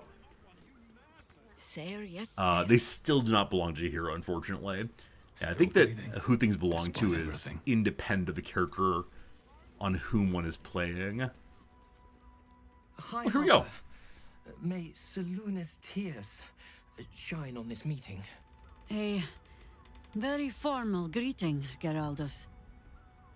You are well? Yes, High Harper. Standing beneath Seluna's tears. The lad's a little nervous, Jaheira. We heard of your great victory against Ketheric. Geraldus isn't nervous. He's terrified. And he's using Seluna's tears as some kind of code. I understand, Geraldus. Take a moment. And you, Harper. There is something familiar about you. Doesn't she remind you of our old friend Marcus? Jaheira's meaning is clear. Marcus was a traitor laying a trap. The same, it seems, is happening here. Who's Marcus? Alright, so Seluna's tears is a reference that I do not know at all. I know that Shadowheart has joined Seluna, and so she's not causing tears, she's causing joy instead. Hey, Sunrun! Oh, Marcus was the guy with the wings. I remember him now. Thank you. It actually does say Marcus had wings. Got it. Yeah, I still want to have wings. That'd be great, but not yet anyway. Sunrun, it's really good seeing you. I had a chance yesterday to watch a very small portion of your VOD from yesterday. I want to say you have a pretty cool stream vibe. I'll try to come by when you're live sometime, but yeah, I like your stream vibe. You're pretty cool, my friend. There you go. That's nice. That's nice. Okay. So, it seems that this person, the little person here, is not to be trusted. Have the Harpers let a shapeshifter in? Obviously, I don't want to ruin anything, so I will remain silent and see what Jahira wants. I will remain silent. The problem with Marcus, of course. Shoom. We didn't end on the best of terms. Oh, goodness. So, Geraldus is the only person here who can be trusted? What happened, Geraldus? Why can... What? Are they listed as being shapeshifters? They are doppelgangers indeed. Huh. Also, doppelgangers are monstrosities. Lae'zel can, Lae'zel's not here. Lae'zel can't do a gosh darn thing. Straight. Okay, this is our first fight with no Lae'zel in a very, very long time. Also, what's happening around you, buddy? What's this? Why are we displaced? Oh, Gale got a new cape. Alright, so if people come and attack him, he'll be in good shape. There are only 4 enemies, and we have a cat. So my sense is we don't need to do big setup for water and such. There's someone upstairs with a bow. I don't like that. So it's time for us to deal with the fellow upstairs with a bow. With how many shots? A lot. 52. 52 Boogaloo. Hope that does it. We'll see. One more for good luck. One more for good luck, all fine. Okay. And then Bingo and Shadowheart get involved after the surprise characters. That's weird, but okay. Bum, bum, bum, bum, bum, bum, bum. Sure. Let's get to it. Hey. I don't know if there's a wasted shot there. I wish that we had a damage meter that would show me how much wasted damage there was. Actually, no, I don't want that. I would feel so bad to know how many wasted shots I've had. Okay, I believe you're done. You're safely back there. Let's have you hide around the corner and hope there's no line of sight to the archer. Still standing. Good. No matter what. Jahira, you don't have a bow. Jahira, I can't have you dying, obviously. Okay, you got some magic stuff. You can also, like, turn into an animal, I believe. That's like your main shtick, is becoming an animal.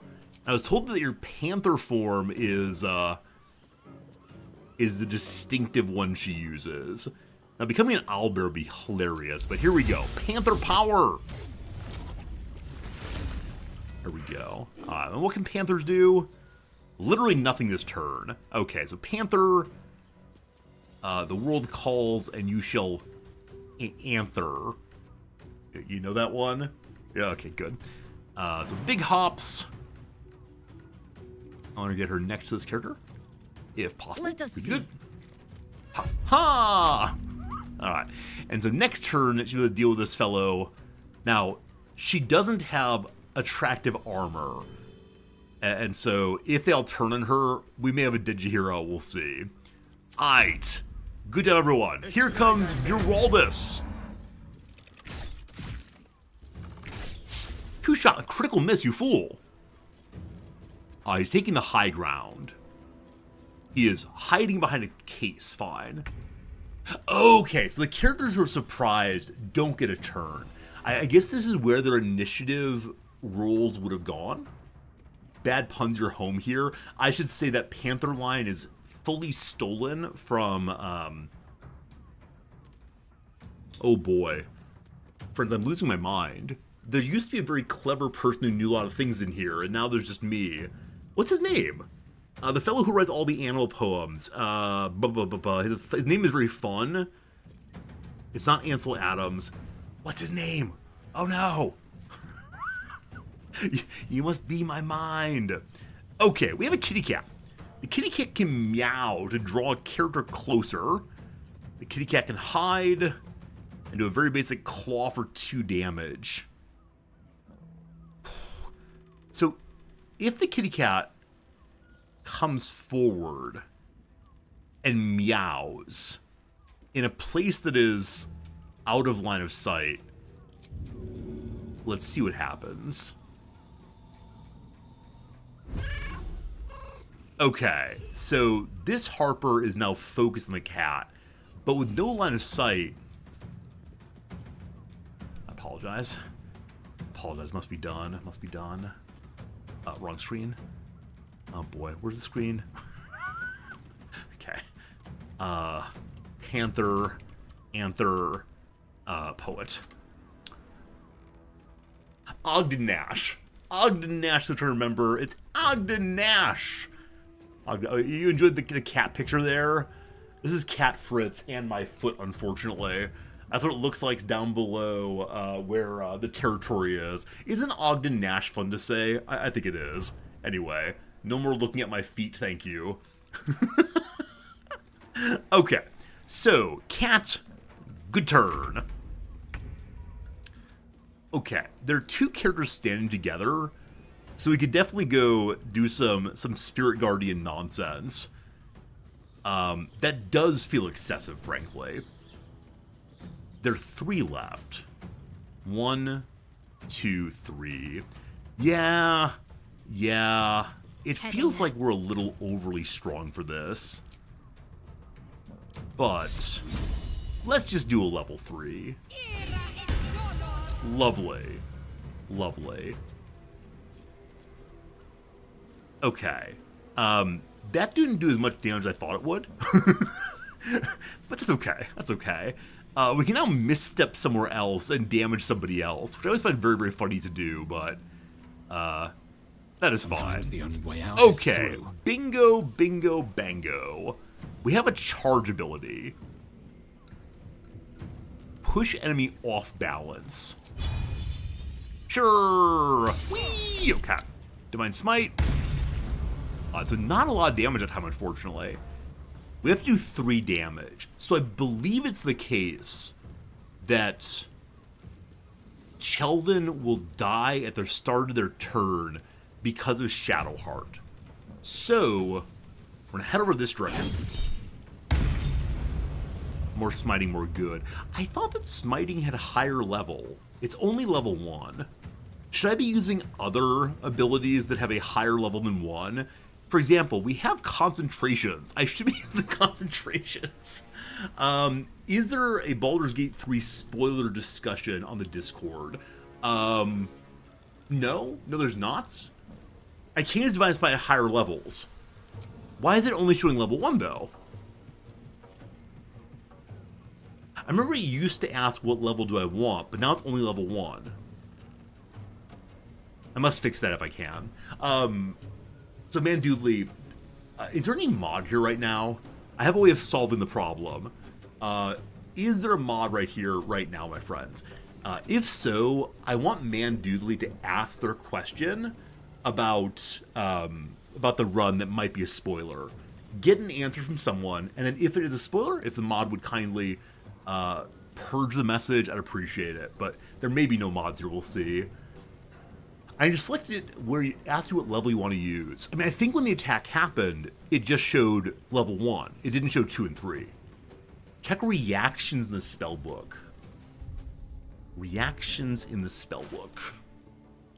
Hey, thanks, Shepard. Yeah, if you wanna DM Shepard, they've been here the whole way through. Reactions. Ah, it's set up only for crits. Ah. Okay, I don't know why I did that.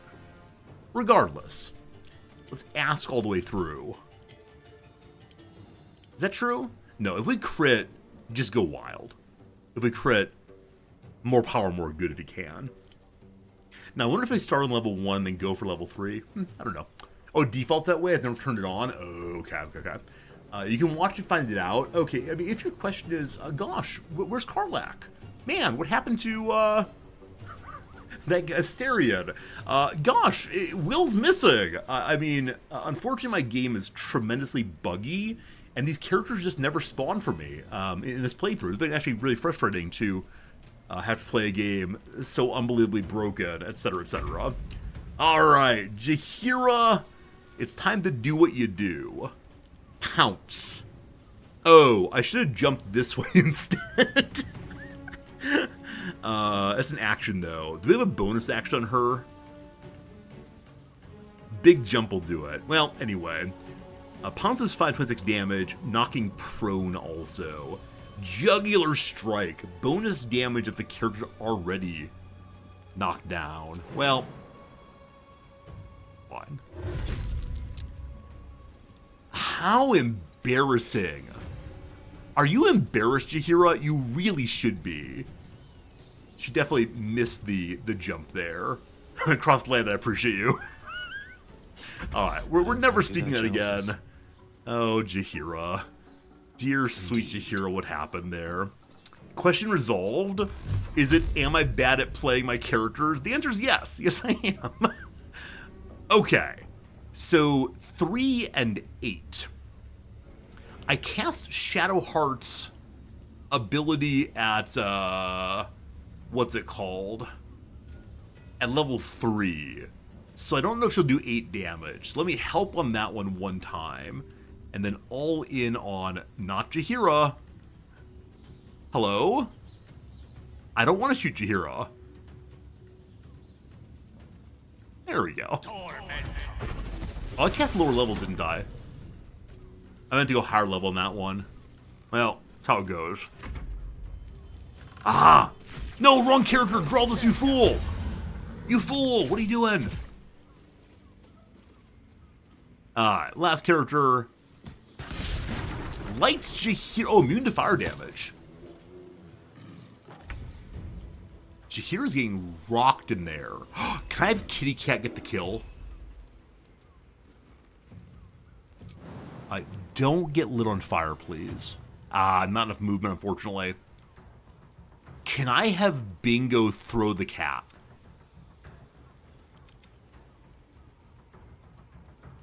Can I have Bingo throw the cat? Okay. Kitty Cat, come halfway. Well, Bingo, so much for peace. Throw.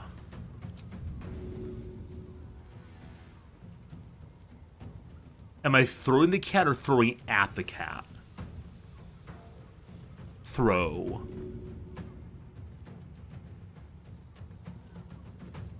Don't die, don't die, don't die.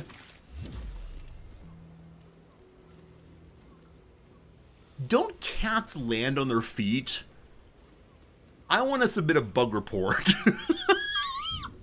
I am interested in not playing this broken game ever again. How many has she brought to Val's side? Alright, more of Orin's doppelganger. What's even going on here? Poor cat. Poor cat. Alright, turn back to a human, please. Thanks, appreciate it. Never a dull Good moment. little fight. Had a good time with that one. Let's see if we can learn about their secrets.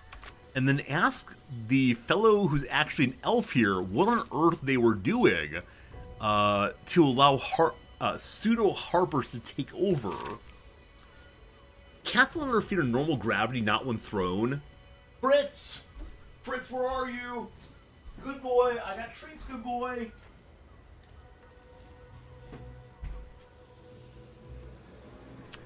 You won't have to wear those Harper smiles much longer. Orin has given the order. Kill the crone. But not before you tell her how her little soldiers died. Preserve some hair or sinew if you can. The Chosen would like to string a harp of her own. The crone. That seems like a very unkind word for Jaheira. She's not that old. Anyway, we got some good stuff here. I think if you throw a cat in a way other than a baseball pitch, I mean, I think even with a baseball pitch, a cat would land on its feet from that distance. Now, if you eat him into a wall, certainly not. Regardless, we don't need to discuss this. Just consider me a little bit annoyed. Alright, alright, alright. Hello, Let's have a Gav. What do you have? Hello, Gave. What do you have? Just more arrows. Very well. Okay, so, what on earth did you do, sir? We're now playing as Yes? Jaheira and saying, what on earth did you do, sir?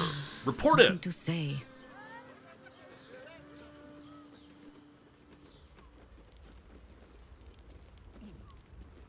Did I get it right? Shaluna's tears.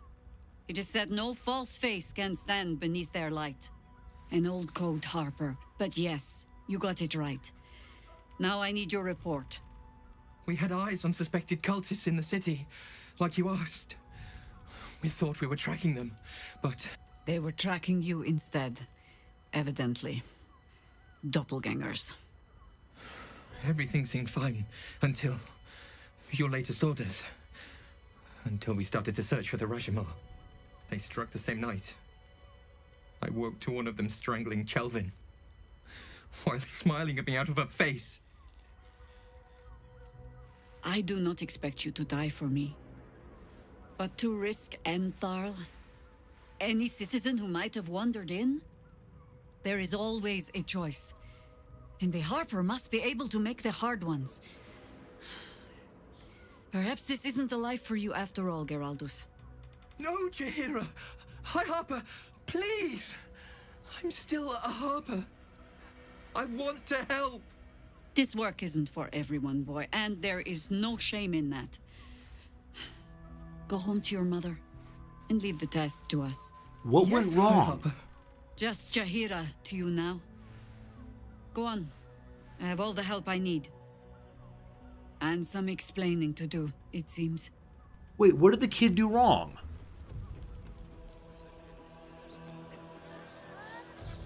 She is a crone, that's right. Wait, he said that he woke up realizing they were doppelgangers. Is it that he brought them back here? Had he just died to them in the field? Then... yeah. I think it's the case that she wanted him to die to them, as opposed to bring them back to the hideout and wait for her. Yeah, man, that's crazy. Let's move. I wonder if I played that one as bingo, if I could have like talked her down or said, "Hey, the guy's trying." That's brutal, though. Okay, Jaheira, cool. Lauren knows the hunt. In one stroke, she places the Harpers beyond our reach. Separates us from our pack. Until we know who the false facers are, we cannot trust anyone beyond ourselves. Jaheira, rather, is Orin. You cast Side Geraldus. We're isolated, or so what next? Or who is Rashomon? You had your Harper searching for. Rashomon.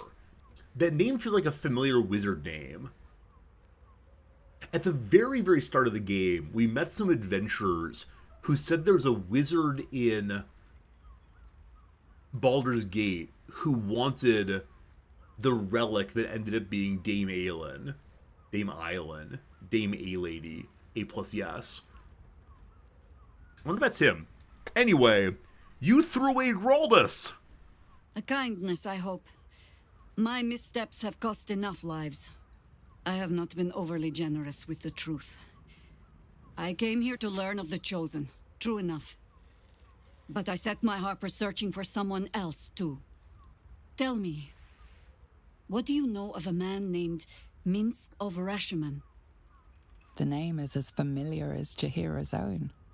A hero of the time of troubles, who saved the city more than once. Okay, we've established previously there are people in the world who have names, or there are different people in the world that have the same name. Is this actually a reference to Minsk and Boo? The little, what? the space hamster, and the barbarian, the bald head. No. Did they put in another, like, bit of fan service to players like me. Oh, yeah, I see y'all cheering along. So he may not be alive. It's possible he is dead, or she's looking for them. Also, I want to point out, she has mentioned this only to distract me from the fact that she did not answer my question. I said, that nice elf boy you sent away is one of us still, and she said, my decisions have cost too many lives. So, about Minsk. Yeah, we're Baldurian. We know all about that. But few know of his fate, I think. I had hoped to keep it that Exactly, way. Manduli. He should be Minsk dead. is an old friend. Perhaps my oldest. We've fought at one another's backs, times beyond counting. And the last time I saw him, I left him to die. Oh. Yeah, Minsk was, what, in his 20s, maybe even older in the Baldur's Gate games. Has he been, like, resurrected by a necromancer? Are we gonna see undead Vince Gimbu? What happened? Before we ever heard of this absolute, we received word of a gathering in the Undercity. What we found was the first dark seed of this plot. A circle of cultists with mind flayers in their midst. We might have ended it there, cut off at the root, but before I could send for help, Minsk charged in alone. It was chaos. He was overrun, dragged down beneath a mass of tentacles. I had a choice. Stay and let word of this cult die with us, or leave him and live to fight another day.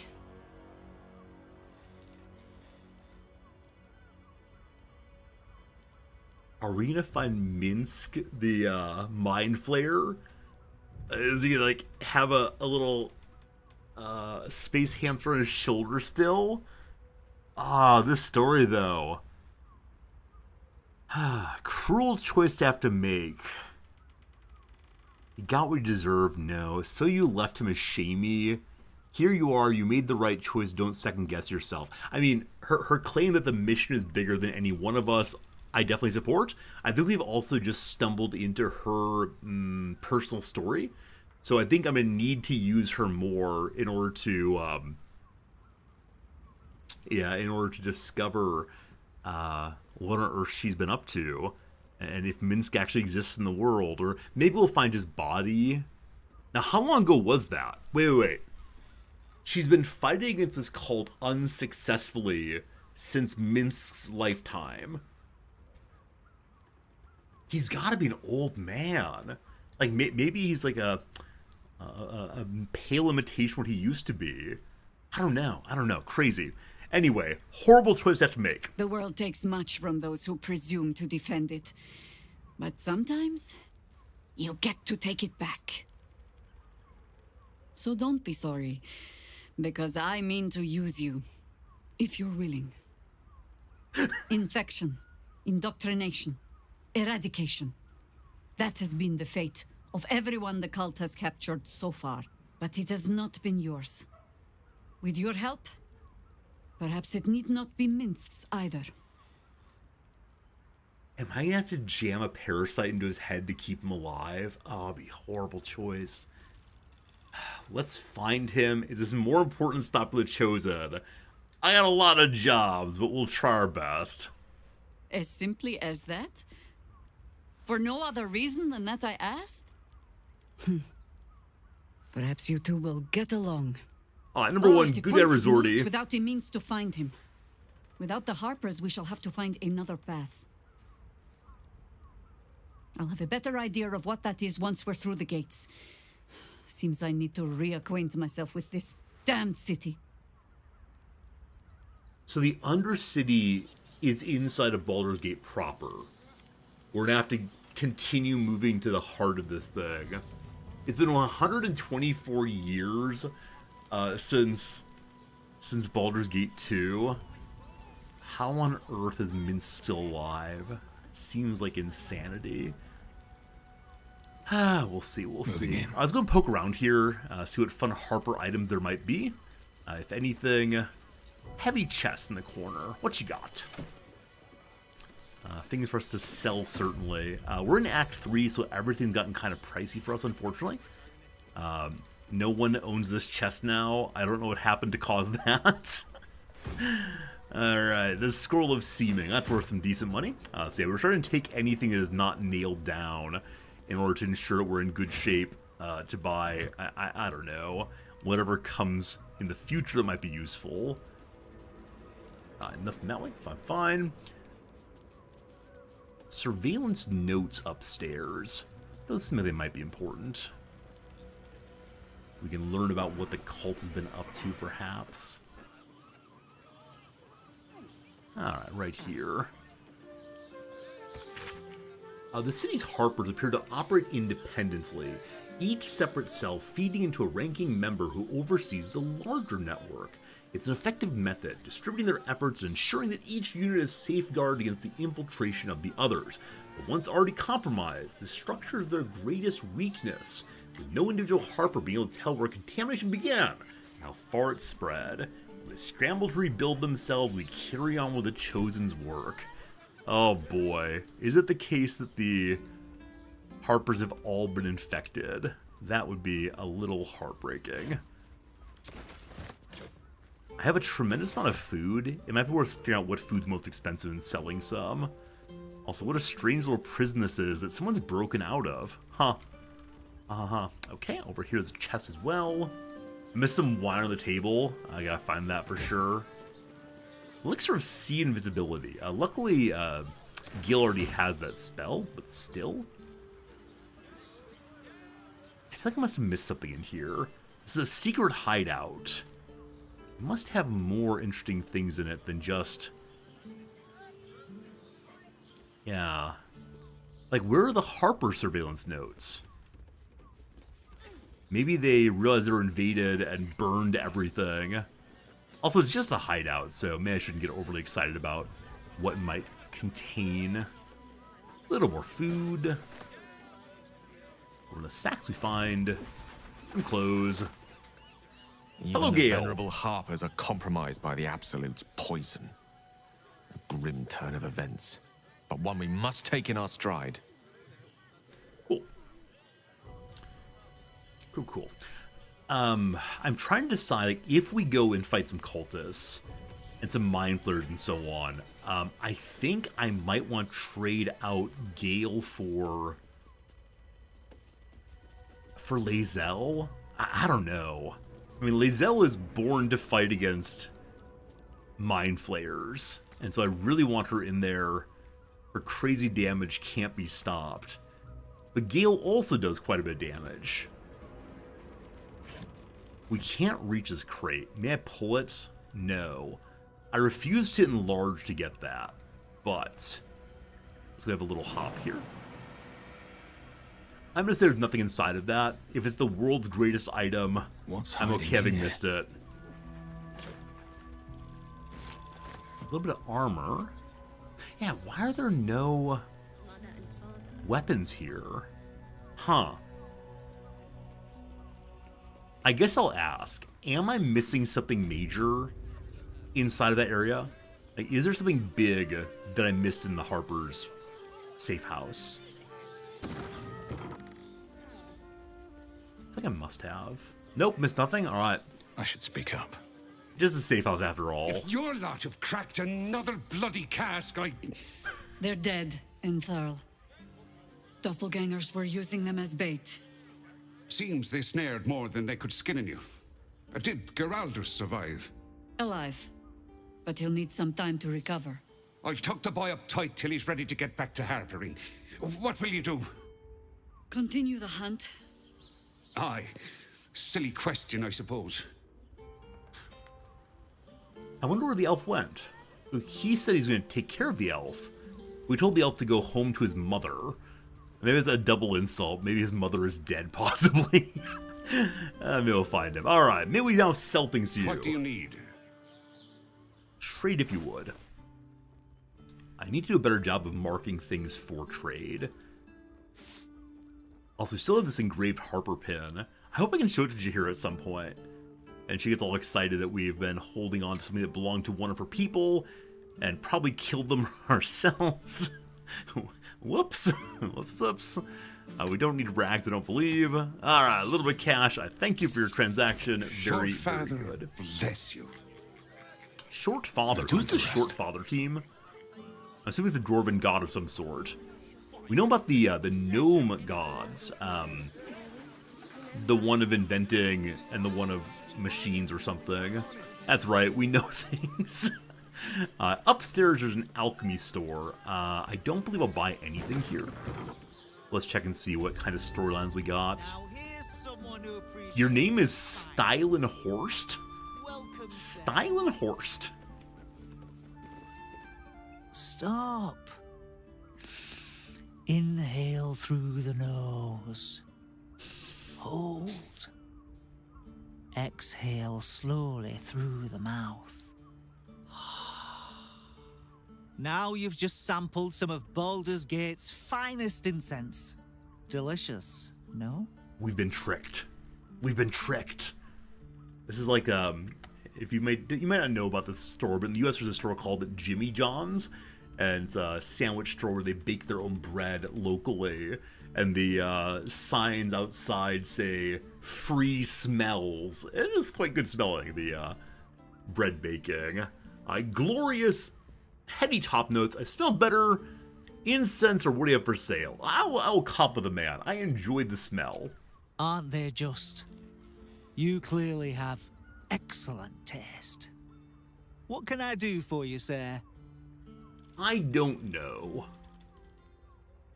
In a different playthrough, Geraldus fell off the hallway to his death. Oh my goodness, Sunrun. So Geraldus can die while escaping. Amazing. What a lovely building, sir. Do you want to join my team? I must say I'm rather proud of it. The wood paneling cost a fortune, but it's so worth it for the luxe atmosphere it provides. How expensive are your things here? Are you being charged the atmosphere? Everything alchemical from potions to poisons. Just do make sure you read the label before quaffing. It's fewer things than I thought it would be, given how the room is put together. And I think I've seen all of these before. Gothel movements, don't think we need that. Down here we have Oil of Bane. Ability to fly. I think Gale can actually cast flight. So, nah. I mean, I'm guessing there's some individual piece here I would like to buy. Supreme Elixir of Arcane Cultivation seems kind of important. Peerless Focus keeps concentration going. We definitely want that.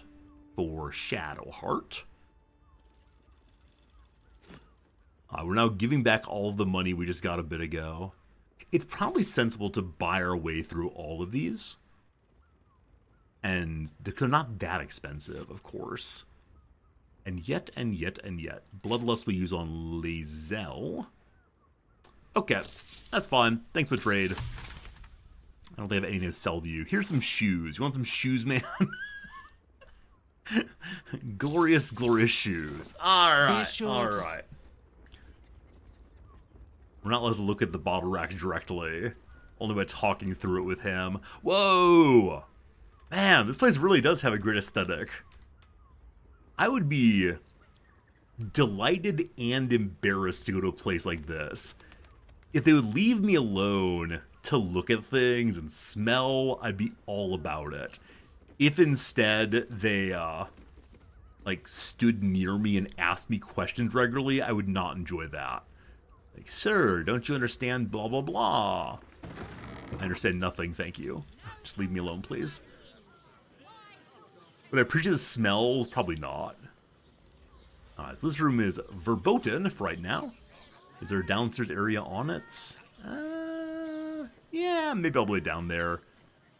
Alright, so in this direction, this is the way into Baldur's Gate. Okay, I doubt there's a way to jump in. Though, with Lae'zel, one never quite knows. We've been told to avoid the Steel Watchers. There are various paths downstairs, but I don't know if any of them will let us go underneath. I don't know how the lower city works right now. Okay, I don't see any more stores. There is a ladder here. But no, the interior is really quite cut off. Now, down here there is something. It's listed as chasm right now, so I'm not sure. Not sure. Alright, I'm going to F5 this one. And man, I feel like I should have Lae'zel instead of Jaheira, but I don't want to miss any important stories. Like, that's, we have a possibility of engaging with one of my favorite characters. I need a crowd favorite for so many Baldur's Gate players. Makes me really, really quite pleased. What is down this way? Haven't checked this out yet. We'll see how far it goes, but yeah, maybe I'll just bring Jaheira out for any obvious story moments, and otherwise keep her safely locked away. I've been to Shress's Crest? I have. I spent time talking to the cats.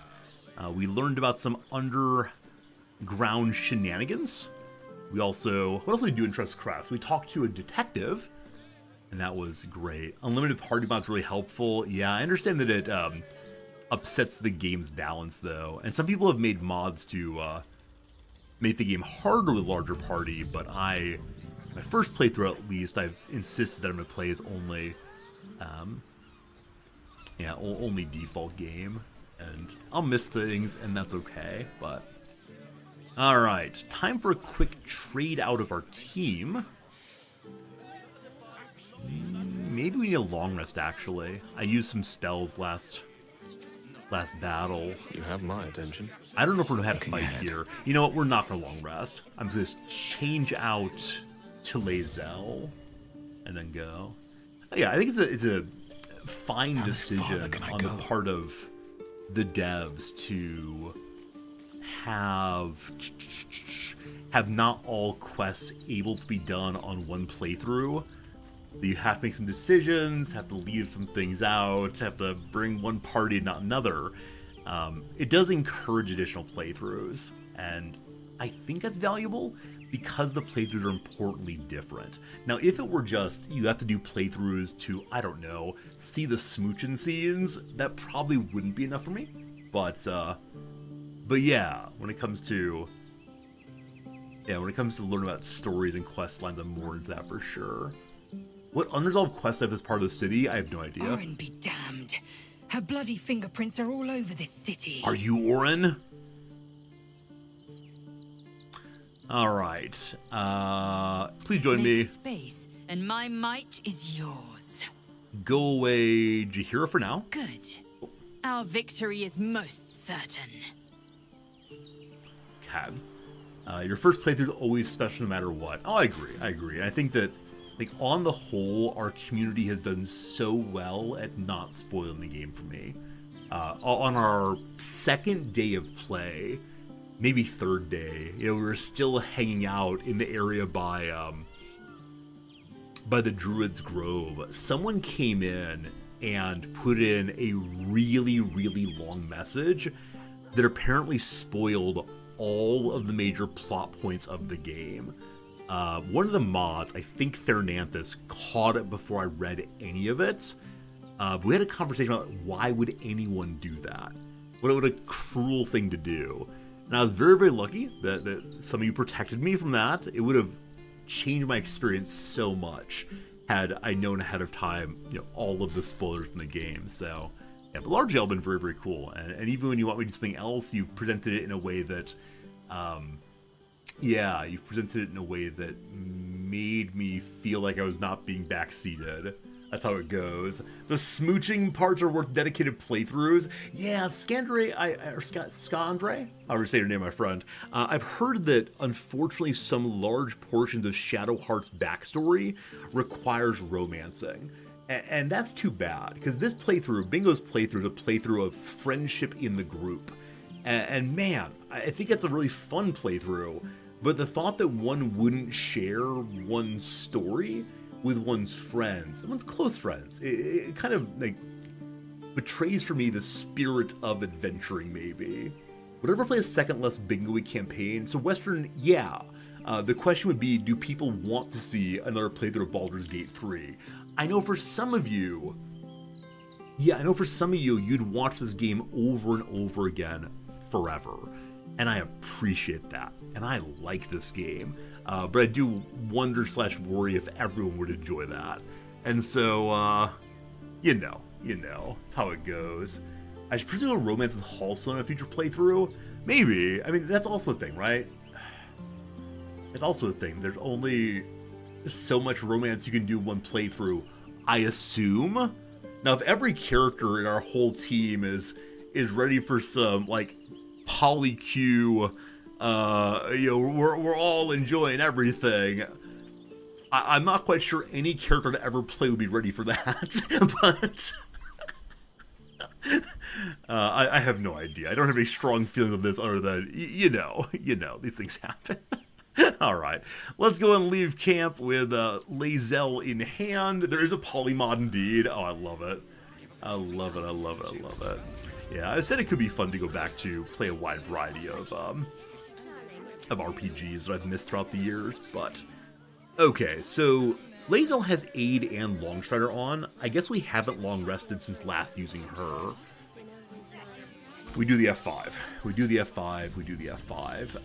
Right. Question of what quests have I missed here? So talk to Gauntlet Devila. Wait. Okay, we met another Gauntlet character. She was defending the south path into this area. I assume there's more than one Gauntlet-tiled person. Okay. The High Harper quest, done. Rescue the Grand Duke, I assume is inside. Free the artist, haven't found him yet. Avenge the Iron Hands. Yeah, we have to go meet the Gondians at some foundry. Find Dribbles. I haven't found all of his body parts. Investigate Cazador's palace. I guess I'll ask, because sure, why not? Are there any of these that I need to figure out before I go into Baldur's Gate?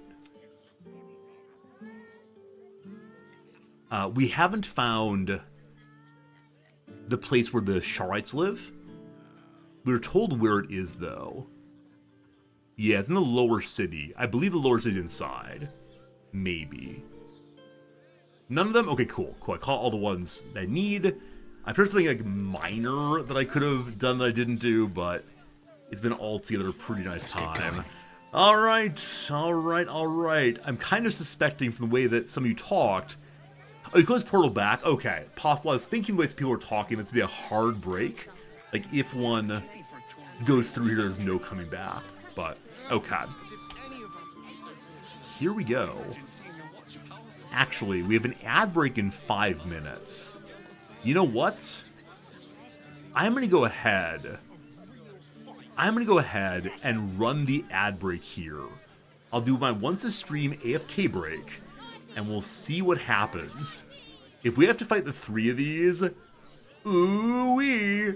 I mean, Bingo does have the Flash Blinder, which can harm the Steel Watchers substantially. I hope we don't have to fight through, but the Watchers apparently have a way to tell who has a parasite in them. So we'll see.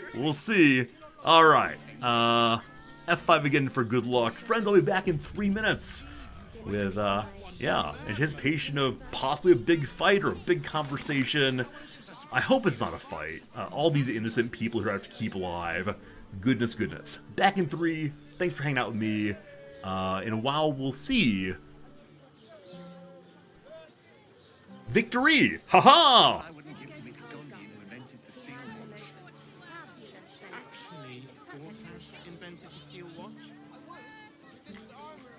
No, he merely offered patronage. The Gondians built the steel watch. Yes, but they were Gortash's idea, which makes him the inventor. How about we settle on the Gondians and Gortash? To meet my mother and father.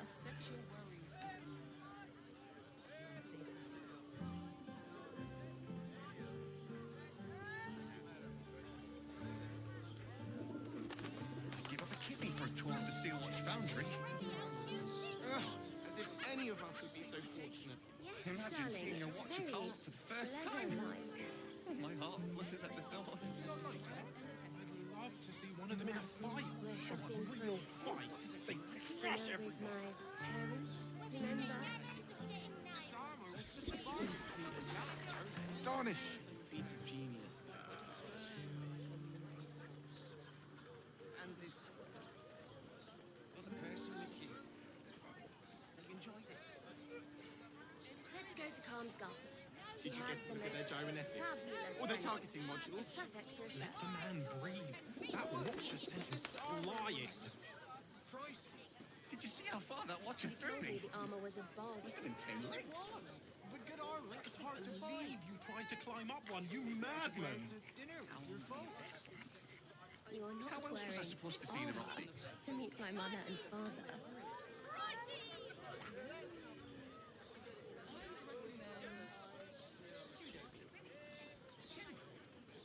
Seems like a lot.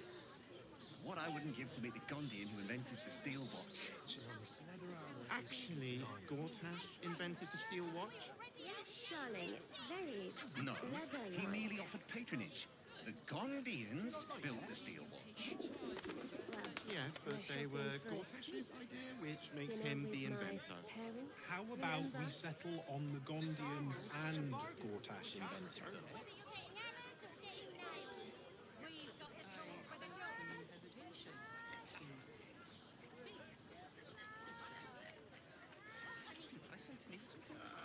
Let's go to Calm's Gums. She has Give the up a most kidney for a tour of the steel fabulous watch foundry. It's perfect for a show. As if any of us would be so fortunate. Imagine seeing your watch power up for the first time. My heart Told me the flutters armor at the was a thought. bargain. I'd love to see one of them in a fight. A real fight. They crush everyone. You are not wearing armor to meet my mother and father. Darnish. Feat of genius.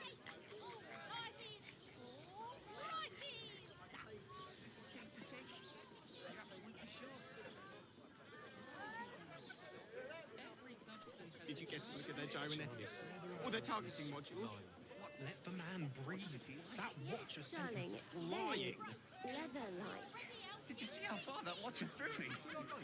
Must have been 10 licks. Well, we're shopping for a You suit. tried to climb up one, you Dinner with my madman. parents, remember?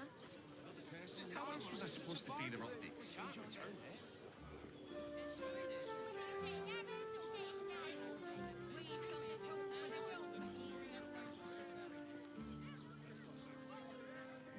What I wouldn't give to meet the Gondian who invented the Let's steel go to watch. Calm's Gums. She has the most Actually, fabulous Gortash scent. invented the steel It's watch. perfect for a show. No, he merely offered patronage. The Gondians built the steel You watch. told me the armor was a bargain. Yes, but they were Gortash's idea, which makes him the inventor. How about we settle on the Gondians and Gortash You're not invented wearing them? armor to meet my mother and father.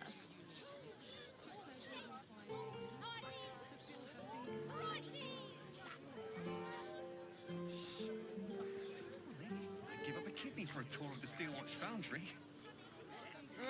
As if any of us would be so fortunate. Imagine seeing your watch power up for the first time. Yes, My heart darling, flutters it's at the very thought. leather-like. I'd love to see one of them in a fight. A real fight. They crush Well, everyone. we're shopping for a suit. Dinner with my parents, remember? Darnish. Hello. How's it going? Good seeing you again. Back again, coffee in hand, feeling good, feeling ready to continue the game. About 11 o'clock now. We have at least an hour and a half of stream left today, maybe 2 hours, depending on how we're feeling, depending on how it's going. As right now, I'm feeling very locked into the story. I want to know what comes later, etc., etc., etc. Okay, I see some discussion of who we've killed in the playthrough. How dare you? Number one, how dare you? Number two, let's move on. All right, charge. Blaze Ellen, Fist Guy. Hello, Guy. 3 Steel Watchers. See, for metagaming reasons, I feel like I want to spread out my team, but I'm not going to do that. We'll just say hello and see what happens. Is everything I mean, I'm not gonna put on elixirs. That seems overdoing it. Hello, Ellen. Sorry, chum, can't let you through. Worms Rock's closed for the day. What's special about today? It's the coronation. Baldur's Gate my home. I don't need permission to enter. Investigator Valerian needs me in the lower city. A serial killer on loose? Or such a bother? What if I contribute to the Flaming Fist Orphans Fund? The Policeman's Ball? Attack. I'm gonna say, honestly, that, a serial killer on the loose. Now, I don't need to go see Investigator Valeria. I need to go see Corporal or Constable somebody else. But that seems like a good answer. Valeria? Well, I'm not messing about with a murder inquiry for damn sure. Straight ahead across the bridge. A blind ogre couldn't miss it. All right. I do wonder how the other interactions would have gone. I want to talk to the Watchers and see what happens. That was too easy. Thanks. I do wonder how much money I would have had to give her to get across. We are, I mean, not exactly skint. We do have 1,800 money, but still. So my sense is I should not speak to any Steel Watcher ever, because they can read my mind. We've been told to go straight ahead also. We do not know how you gained entry, but your trespass shall not be punished. Lord Gortash has been expecting you. The Watcher's presence fades, but another takes its place. Confident, dominant, commanding. My most esteemed guest, we meet at last. I am Lord Enver Gortash. You are the prison bearer, slayer of the dread General Ketheric Thorn. I welcome you to Baldur's Gate, my city. That's very polite of him. However, he is evil and is the person controlling the Elder Brain. He is the force behind the Absolute. The city will never be yours. A pleasure to meet you. Can we talk face to face? I'm gonna find you, I'm gonna kill you, or just fight now. I mean, like, number 2 is the polite one. I don't think Bingo would be polite to evil, though, so he's a Baldurian. The city belongs to its people. It already is. Granted, there are a few formalities to complete, but, well, why don't you come and see? Allow me to formally invite you to my inauguration. Make your way to the ceremonial hall. This is such a strange interaction. I'm guessing the Gortash doesn't want blood in the streets, but it feels bizarre that we would... like, he's inviting us to be in physical proximity of him. I wonder if that's because... I mean, why? Why would he invite... I mean, arrogance. Arrogance is the answer, but it feels to me like he's inviting the final fight, maybe. Craziness, though. Yeah, Infantry, good call. He does have some real strength, real power on his side, and so maybe he believes that we will accept him as ruler. I suppose. Hopefully this is not me. Oh, Worms Rock. Also, we are currently shaken. Its orders. Without all 3 stones to control it, it will soon start acting on its own will. Okay, so I thought we just need to go straight through as we were told to do. Gortash is this way. Huh. I don't know if I should be going through the fortress yet, or if I should head on through all the way. Everybody's the final fight. Thank you. Appreciate it. Every fantasy is the final one if you don't play the one after. Alright, so they're asking for evidence and witnesses and so on. So this is a place of the court, possibly? No, dear. Let's say hello and see. I don't know. It's the waiting that's hard. If we could just talk to one of the fists, it would be as clear as day that we're not criminals. So a waiting room, apparently. Fists are the police force. They say Gortash won't be king, but that pomp upstairs sure sounds like a coronation.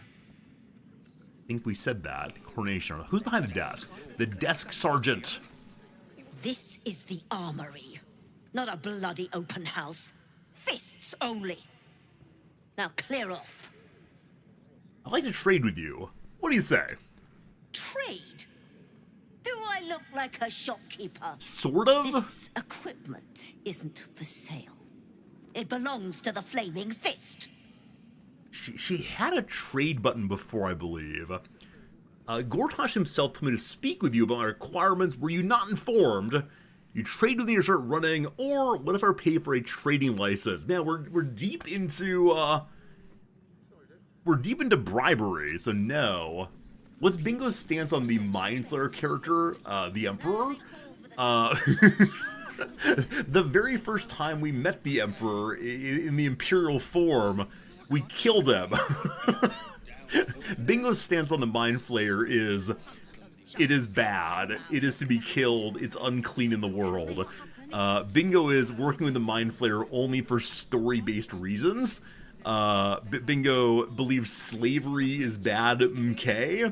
And enslaving Orpheus is a horrible thing, because Orpheus is also the power of a certain people, the Gith. And, the Emperor's enslavement of Orpheus is empowering a Lich Queen as well. So I killed them and they speak to me in a head. So Monkoman, you actually can't kill the Emperor. If you kill the Emperor, the game is over. You get a hard game over. There's no way to do it. And so, yeah, we are working with the Emperor, but in absolute fury at having to do so. Etc., etc. So I don't want to go upstairs. So maybe we come back here later. We're told to go straight through. Now we do have a sigil here, so we can fly back if we want to. We'll go ahead and do the straight through. And then coronation later, perhaps. Hopefully they wait for me. Hello, Fists. Thank you for being a friend. Understood? Selden. It's good seeing you, Selden. Thank you for being a friend. I appreciate it a whole bunch. Thanks for subscribing again. Hope life's going okay, my friend. And let me say, earlier today on the Discord, I saw that you were listening to Hades Town. I am very, very pleased to see that. I hope you've been enjoying it all the way. Was Orpheus freed or killed? Orpheus has neither been freed nor killed. He is hanging out. I want to free him, but we just can't do so, unfortunately. You saw Hades Town in London last weekend. Some of us are envious of you, my friend. It is so, so good. Oh, straight through was to meet Gortash?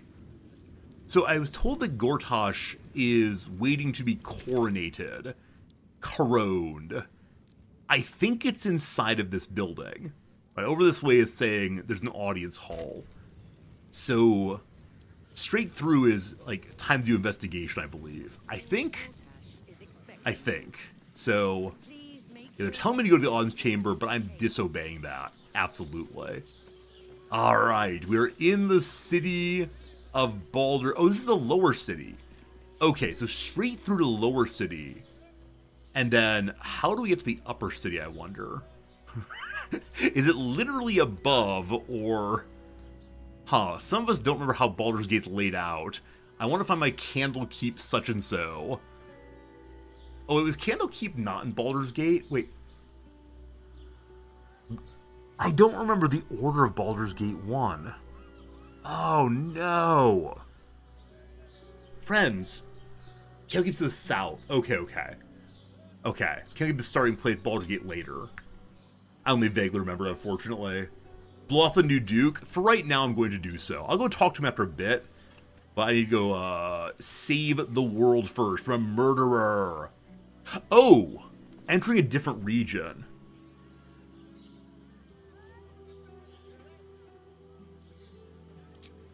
It didn't say, and your playthrough will end forever. So, we were able to meet Thorm, Ketheric Thorm, can't remember which one, without fighting immediately. It's just a new area. Alright, team, let me inquire. if we go upstairs right now and meet with Gortash, are we fighting immediately? Like, is it the coronation? Will it be a big battle, etc.? No? Okay, fine. I'll go say hello then. I just don't want to get pulled away from being a murder investigator. That's all I really want. God. Very good, thank you. Alright, I'll go look at things. Things will be looked at very well. Possibly. Maybe it's the wrong time to fight. This is the barracks. Not the barracks. Only. I've been told that no one will attack me. Now, this is not the barracks, but there's no sign on it. Whoops. Go through the door, please. Thank you. All cult resurgence. Yeah, we know all about that. Pretty spooky stuff. Okay. So we'll say hello to these folks who are not the Fists. I ain't saying nothing to nobody until I've had my trial. Alright, so not much conversation. No time to talk. I have clients to brief, and they're as sharp as spoons. You're an attorney, that's great. A hella big boy. Oh, leave it out. I've got a trial coming up, and I need to rememberize my lines. Rememberize indeed. His voice is the closest to half-orc voice we've heard so far, I think. More watchers. May I go downstairs, please? The Flaming Fist don't stand for trouble, so stay out of it, yeah? Wow. I think it's the first human we've seen with that kind of beard. No trouble, just passing through, saying hi. I wonder if we'll get deputized into the Flaming Fists eventually, and be allowed to go to all these places, but through the passageway, let's see what happens. Please don't arrest me. I'm just saying hello. Uh-oh. This is the prison. We're not allowed to go to the door. That said, someone is sleeping on the job. Let's go ahead and read the book. I may have stolen that. Let's go ahead and read the book quietly. Record of prisoners charged before the people of Elder's Gate. Memorandum from the Honorable Lord Enver Gortash. Let no prisoner be released from neither their cell nor Worm's Rock proper without my explicit consent. Presume every detainee an absolute spy until they provide me with substantial evidence to the contrary. Baldur's Gate must be kept secure. Earspoon, indecent exposure. Earspoon was one of the two fellows talking about evil and their evil misdeeds inside of the brothel. He'd been absolved and released. With prejudice, can't be charged again. Otto Ott, drunken and disorderly conduct, again detained. And lastly, Counselor Floric, treason, sedition, incitement of discontent, detained awaiting execution. I assume we have to find a way to free Counselor Floric. Indeed, we have a quest called Free Counselor Floric.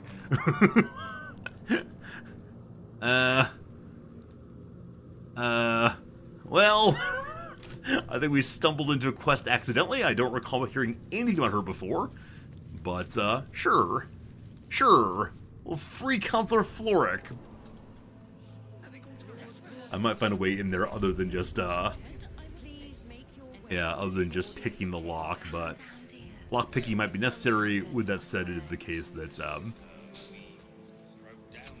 there might be further guards inside who are fully awake. Thank you. Okay, so this is Private Keep Out. I didn't meet her earlier. Oh, who is she? Where could I have met her? Was she in the building that was burning down? Like the inn that was on fire? Can't remember. Floric was in Act 1. Yeah. She's in the burning building. I looked pretty carefully, but I don't know what I missed exactly. Hello. What? Oh, what are you doing in here? Oh. You noticed the gnome slip a lockpick into his pocket. You're not a fist. Go on, get out, or I'll wake the others. Is that a painted-on beard? I love it. Paladin Persuasion. I can't go yet. I'm waiting explanation. Why were you stealing? Glad to have the good perception there. Alright, someone please caress me with guidance. Thank you for pressing the guidance. We appreciate your assistance. I'm no thief. I was going to pay it back. Eventually. I needed the gold. Are you I'm getting gambling? out of here. Taking a ferry down the coast to get me home. Those bloody crooks at the docks are charging triple, though. Danger money. It's a joke. It's not fair to rob your colleagues, no matter how expensive the boat is. I want to give them money to help them get out of here, but you can't steal, of course. But I have to get away. There's an army coming, trying to kill us all. Stand and fight. My wife said we have to stand and fight, and I'm his wife. And I can't. I won't. I'm not made for this. You seem capable where I'm standing. Get a grip, soldier. Act like one. I've heard enough. Guards. Will this get you home, or hand over everything you stole? I want to inspire him. You seem capable, or get a grip. I want to be affirming. You seem capable. I'm not a soldier. I only joined for the uniform and a warm bed. They're better off without me. I'm scared. All I want is to go home. Am I going to get him killed? Oh, man. May I help you again? You shouldn't be in here. This barracks is private. I had one chance to give him the money. Now I'm going to get him killed. Oh, boy. Yeah, like I said before, I think this is one thing I find challenging in this game. That I can't have longer conversations sometimes. It's feel like naturally connected. Ma'am, been sleeping worse since my last letter. These bleeding headaches racked me from set till rise, worse and worse each time. It don't help neither that work's a write-off. And which of the 9 elves do they imagine us menfolk being any use with these big metal bastards blundering about? I don't even do the job better all the time, just louder. More than picked up a bloke yesterday. Wasn't guild or Zent as far as I could see, just regular bloke, and just pissed off. Carried someone away. Wouldn't say where it's going, I'll be thrice damned for getting in the way of one of those. Sorry to be dooming and glooming, the grub's got better if you want a silver lining. Love you, ma'am. P.S. You got any sleep tea kicking about? Okay. Choices matter? Right, but the choice of, like, you should stand and fight. No, I want to go home. Let me pay for your ship. Like, that conversation feels really quite ordinary. Now, if it's, you are the devil, I will destroy you. No, wait, let me help you. Like, I think that there are different kinds of conversations, I think. And in Baldur's Gate is probably one of the first RPGs where I don't know if I'll be able to ask multiple questions or if it's just over. So in the case of the Talk to the Dead, I like that I have 5 questions, that's it. I know some RPGs handle this by saying, like, this comment will advance the conversation. Which I realize is metagamey. It's strange to have some conversations end so abruptly, where again, there would be natural things to say afterwards. Maybe we can now he's sitting. You shouldn't be in here. This barracks is private. You like that you won't have a chance to say everything? I like it in some moments. Like, if the person has a terrible reaction, oh, I'll never speak to you again. Fine. Oh, I'm going home, I won't talk to anyone until I get there. Fine. That I can't offer him money after talking to him is just a whatever. This does not matter. I'm having a fun time. I will not spoil it by complaining, etc., etc., etc. Okay, so we explored this side. Guess it's time to go meet Gortash. Gordish.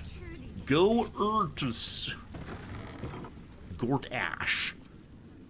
Hello to you.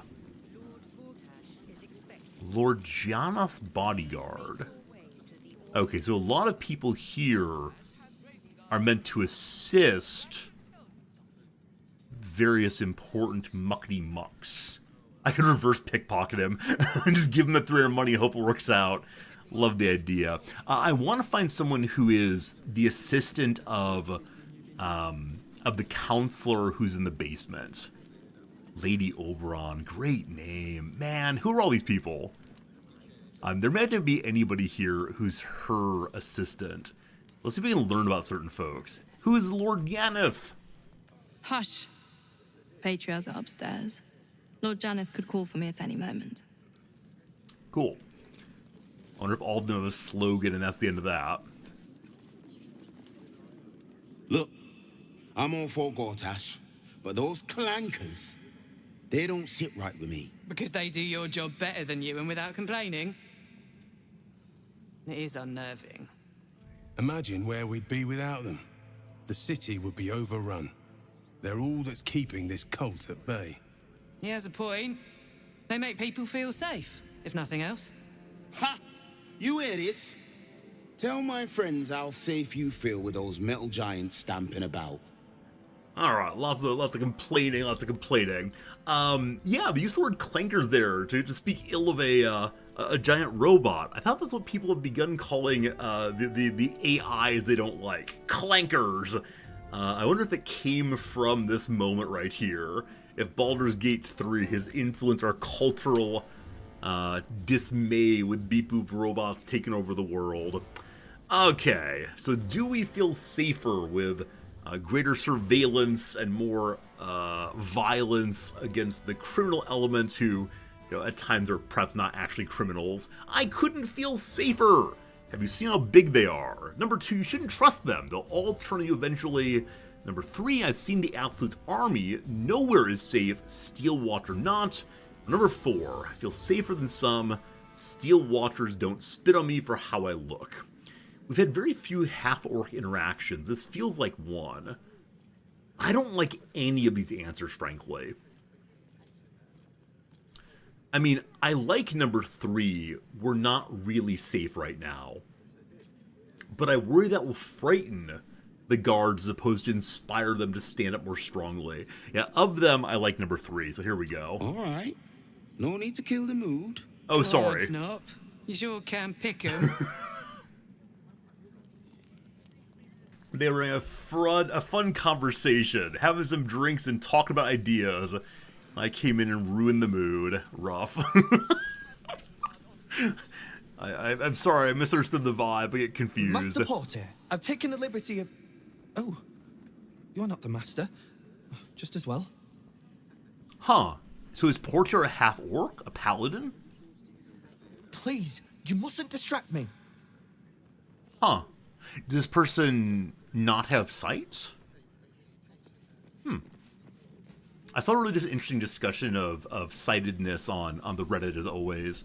And some person who claimed at least to be unseeing said, people often ask me, do I just see black? And she says that, like, it is so difficult to explain to people how my lack of sight works. And she said eventually what she came to is, what do you see when you look through your knee? You're not using your eyes, you're looking through your knee. She said, that is what sight is for me. It is genuinely nothing. And I think for those of us who are sighted, it is so hard to even imagine that. Of course, because vision is a predominant sense. Our life is understood, visually and it's physically in certain ways, and so it's very, very strange. But I love the way explaining it. You see old age, man, Drek, every time I squat and stand up, my knees crack. Noms is so unhappy about it. Hates it. But they don't hurt, they just make noise. What's this called? Crepitus, I believe? Something like that. Not a big deal, just a little noisy. Alright, mood killer is me. Let's go say hi on this side. Who are your leaders? Cult army on the march, killer on the loose, and Mistress Dorenbold still drags me hither and thither. Okay, someone's not enjoying their job. You hear? Milady says Absolute's army's on the march. Those watchers will hold the line. You best believe. Strange way of talking. I wonder if their masters match their races, or if it's instead a case where people have different leaders at different times. Huh, a blue item just hanging out. +3 armor class on the shield. Fascinating. I love seeing special items that I probably can't take, but I can at least see. I love it. Head up, chest out. Lord Portier could descend any moment. Okay, so Portier has more than one guard. He has the archer here, and then on the other side he has a spell slinger, it looks like. Lord, Archduke, God. I'll call Gortash what he wants. As long as Lord Chatshield pays me for all this waiting around. Okay, so nothing much interesting down here, just conversations, a little bit of flavor, we'll call it. I think I saw a waiter also, and there's a ladder up to, yeah, probably just more stuff to steal. I'm not feeling a steal mood right now. I need the money, but not at the moral cost of depriving another of their property. Bruff's babbling, no time to talk. Very well, thank you. Okay, up here there's a... Where is this, actually? I saw a ton of silver plates and such. I wonder if I'm seeing through the floor from upstairs. And then where's that waiter? There's that tricksy waiter gotten off to. I'm almost certain I saw a waiter. There he is. Hello, James. Hello, James. Sorry, these dukes are working me to the bone. Oh, so they all recognize that I'm unimportant compared to the rest of them. Very well. You're free to explore. Within reason. Thank you. May I explore you? Ah, great weapon fighting. Failing formation. I'm sorry, what? Has advantage on attack rolls if within 3 meters of an ally with a shield who isn't incapacitated. Man, if we have to fight the fists, that's gonna be so confusing. Then hello, Watcher. Greetings, citizen. I trust you are enjoying the city. Thank you for that kind comment. I am. Alright, I've been told we will not find a giant fight this direction, so I'm just gonna go say hello. Now, I wonder if I should free the counselor before I say hello. To free the counselor, I need to just pick a lock.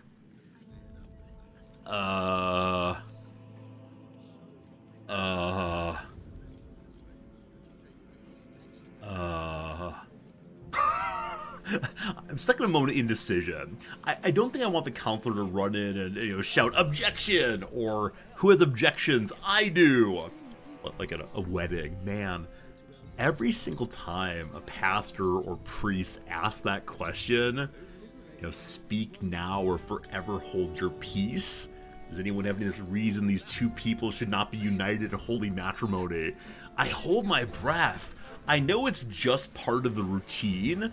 I suspect that no one would ever shout out, I'm married, like, I love her, let's run away in an RV. It's true the thoughts kick in. No. I never have the desire to anything myself. Never, ever, ever. I'm not that kind of person. But it would be such a disaster if someone does. Yeah, I can't even imagine. Can't even imagine. Have any of you ever been at a wedding or other important ceremony in which someone objects to what's happening? And like, what is that like? They still do that? So Sherlock Jones, I don't go to many weddings. And all of the ones I've been to in the past decade have been civil marriages. So, a judge doing the thing and not following the sort of standard Christian narrative I know. I have no idea if they still do it, though. That's a great question. I assume that some people who are traditionalists want to have the standard form of it. Now, I think it's the case that part of what the witnesses do when they are signing on to the marriage agreement at the courthouse, like, are saying, I've seen this thing, I believe that they are, these people are, able to get wed, there's no bigamy afoot. Actually, I think that I had to agree to that. When my wife and I got married, it was at a courthouse during COVID. It was horrible in terms of, like, big romance. But it was good for us. We liked it. But I think the judge asked us directly, are we already married to another person? As part of, like, the pregame wind-up. I don't know. Yeah, we got to the courthouse. They were closing early because of COVID. I think we got to the courthouse at roughly the time that they were closing early, and we didn't realize that. We'd driven like an hour and a half or 2 hours, because during COVID, the majority of the courthouses in Nebraska were not marrying people. And I believe that the judge had already taken off her robe. I was getting ready to leave for the day. And then the clerk ran back and found the judge and said, "Would you mind doing one more marriage?" And she very sweetly said she would, which was great. But yeah, we got married wearing our little masks, except for like the vows part. And so I have a picture of our marriage off to the side there, and yeah, it's in a courtroom. Anyway, it was a part of our story. That's what counts. But yeah, we never planned to have a big marriage, but the COVID thing really threw off all of our plans. Anyway, in we go. What do we find? Oh, wow. Okay, so the same map in some way. There are a lot of people here. I feel like I'm being welcomed. Huh. I don't want to walk up the red carpet, though obviously they laid it out for me. Let's say hello to our folks first. Don't like the look of this Gartash fellow. But don't you tell him I said that. Wouldn't dare. That door is forbidden for right now, at least. Yeah, so if one wants to fight here, I'm guessing it is one heck of a battle. Silence! I don't want to miss a single word. Alright, so someone's stuck on the celebrity element of this thing. We can climb upstairs if we want to. I wonder if you intend to, ambush. That's a good way to start. So probably not much else to do here, other than just go meet the man of the hour. That was like meeting the servants, seeing what they're up to. Do mind your manners. How dare you? Do you not know who I am? Do mind your manners. I am your hero. I'm the main character. I beg your pardon, but have some decorum. Okay, so speaking to the servants is considered indecorous. Alright, little people. You'll be first against the wall. You don't know your place. Are you dabbing? I think the attendant there was going for a dab. Very strange. What's this? Incineration caster. Is it a trap then? Huh. So there's some conditions that blows fire everywhere. Probably no more time for talking. Is there a place for me to sit, possibly? Huh. Okay, there's a place to sit right here. What do we see ahead? That's Gortash there. We've seen him in cutscenes. And then... Oh, is that the Duke? We may have seen the Duke in cutscenes also. Is that Asterion? No! Okay, it's not. Unless he's wearing a disguise of some sort. Let's go sit down and wait for the story to begin. I can't imagine being in the beginning. Stand yeah, that's the down, Duke. villain. In the name of the Steel Watch, I'm not a aggressive villain. action will not be tolerated in the presence of the patriarchs of this proud city. Point taken, I'll keep things peaceful. I'm not taking orders for a piece of metal or let's fight. No. I don't intend to fight here. I guess. The Steel Watch appreciate your cooperation, citizen. I need the Emperor to tell me more about the Steel Watch. I must greet a most honored guest. My friend, forgive the cold welcome. My Steel Watchers are eager watchdogs, for the good of the people, I'm sure you understand. Is he a fire mage? Lord Enver Gortash at your service. I understand congratulations are in order. Thorm's defeat hasn't gone unnoticed. You're known for who you are and for that nether stone that you carry. You know, it takes all three to control the brain. Without Thorm's, it's become vexingly willful. The quakes are a clear warning. If nobody steps in soon, it'll free itself from the authority of the crown. I expect it'll start with turning the Sword Coasts infected. You among them. That prism of yours won't last indefinitely. Next, the grand design. The Mind Flayer Empire reborn. If we're lucky, we'll become slaves. If we're unlucky, well, not the most thrilling of prospects, but it's a fate that can be avoided if you and I come to an understanding. Together, we can still restore authority over the brain. Of course. Gortash always did have an eye for opportunity. Too many voices in our head right now. Too many things going on. I just noticed the way that Gortash's Netherstone flashed reminds me of the way in which Shadowheart's runes flashed. Now, it might just be because, like, Sharite power purple, but I wonder if there's some relationship there. If, like, she has the secret soul stone implanted in her wrist. Not quite as good as in the head, but maybe. So obviously we're not going to be helping Gortash here. We're not going to be joining the Triumvirate of Destruction. I wonder what happens if you try to come along here. You know, does he agree that you're able to help, or does he try to take the item from you? I expect that number 4, you're a dead man, I can't let you take over the city, is let's fight now. I am curious, why is the crown failing? Though it's something to do with the 3 stones controlling, and so if I only get one question or comment, I will not be working with you. The likes of you stand to benefit from the likes of me. There's an old wisdom. A brittle alliance can never be mended. It can only break. With Ketheric gone, Orin proved treacherous. Baal's chosen wants the Netherstones for herself. She only cares for blood. And your blood and mine are of particular interest to her. Is Gortash scared? Huh. Maybe Gortash doesn't believe that he can hold off Orin. We know that they're at battle, that Orin wants to kill literally everyone in the world, including herself. But yeah, this is just a weakness in Gortash I didn't expect to have. Also, I am curious. Do Gortash and Orin know about the Emperor? We know about the Emperor, certainly. I don't think they do. They know that the Prism is holding off.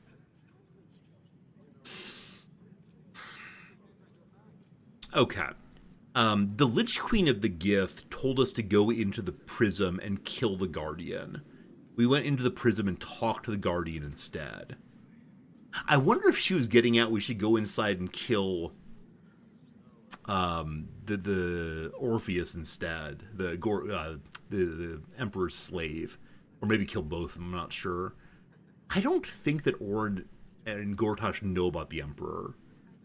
Yeah, Shepard. Lich Queen told us to go inside. Yeah, I don't know. I don't know who knows about the existence of the Emperor as as a mind flayer. Apparently a lot of people in Baldur's Gate know the Emperor as the Emperor, but I don't know. Gortash knows about the Emperor? Okay. I don't remember that conversation well enough, but Gortash knows about the Emperor, if you believe what the Emperor told me. So, right. Does Gortash know about the Emperor as the Emperor, not as the Mind Flayer? Right, because that conversation after saving him, Gortash told, the Emperor told us his history of going about Baldur's Gate and engaging in all kinds of skullduggery, including starting the Steel Watchers, I believe. But in that case, he was hiding that he was a Mind Flayer by wearing a mask all the time. Okay, Gortash called him the Emperor. Okay, so Gortash is aware of the existence of a political figure called the Emperor. He does not know the Emperor is a Mind Flayer. He also, I believe, does not know that the Emperor is inside of the Prism. He also does not know that the Emperor, by using the power of Orpheus, is protecting us from Gortash's scheme. I think, maybe, who knows? A lot going on. I'm not afraid of Orin. What are you getting at? If she wants my blood, she'll have to find me first, or I will go ahead and join up with Orin. No, I mean, I'm not afraid of her. I'm afraid of nothing. Goodness and glory are on our side. You've met her assassins. Efficient killers, by all accounts. I know you survived previous encounters, but she won't relent. Orin changes shape faster than you and I change clothes. You know, she's tricked you before. She's targeted me as well. I'm well protected, but she's extremely good at what she does. If Orin obtains all 3 Netherstones, she'll plunge the coast into chaos and paint the city in blood. I can't let that happen. I want to lead this city to glory, not scorch its earth. I wonder if we have to choose one of them. Either work with Gortash or work with Orin. I could imagine the game forcing me into this as a way of raising the stakes, as opposed to being against everyone. Yeah, so Gortash is saying he wants to lead the city to glory. I believe that glory will be under his control, because he's in control of the Elder Brain army that's on the way here. The Elder Brain army is going to make, I assume, slaves of everyone in Baldur's Gate. You will recall that we found a bucket full of parasites that was on the way to Baldur's Gate, so I don't trust him. What do you propose? You want me to believe you mean no harm to the city, or does it take a lot to make me trust you? See, none of these sound like I will not work with you. I think we're being railroaded, friends. I think we're being railroaded. Why do you say you'll mean no harm to the city? I'd like to propose a pact, a divine oath sworn upon spirit and flesh. I do no harm to you, nor you to me. Furthermore, you'll have nothing to fear from my steel watch while our pact stands. Thorm's stone is yours to keep. When you slay Orin and take her stone, you bring it here, so the 3 are united once again. Together we rule Faerun as kings. No, more than kings. Gods. We rule as the Absolute. What do you say? Shall we be allies? No. I can detect no deceit. This alliance could serve us well. And if it does not, well, we need not honor it. I mean, so the Emperor detects no deceit in Gortash. Is the correct response to that as a paladin to deceive him? As allies, it seems none can be trusted, you, Orin, or Ketheric. Paladin, very well. I pledge my solemn oath I'll defeat Orin and we should be allies. No, that's bad guy Paladin. I'll think about no promises. To hell's your pact. Examine him. Can you trust him? I mean, the first one is true. We can't trust any of them. Number 4, to hells. If it promotes the oath, it could be valid. Our oath is to protect nature and natural processes in all ways. This fellow is the control of the Elder Brain, spreader of mind flayers. It is not protecting nature to let everything become mind flayers. I don't think. Number 1, I trust no one. So Ketheric was ready to betray our alliance too. I can't say it comes as a surprise. But you should know this. I initiated this plot. I brought Ketheric and Orin together to create the Absolute. They knew this would only work if we stood united and coordinated our powers. Their ambition blinded them to reason. I don't suffer the same affliction. In short, you can trust me.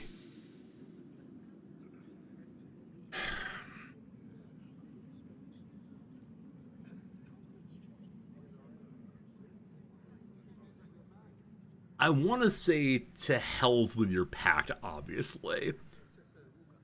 But I worry that leads us to a fight right now, and it's not a winnable fight. Also, I worry if I don't pact up with him, we'll have to fight the Steel Watchers at every turn throughout Baldur's Gate.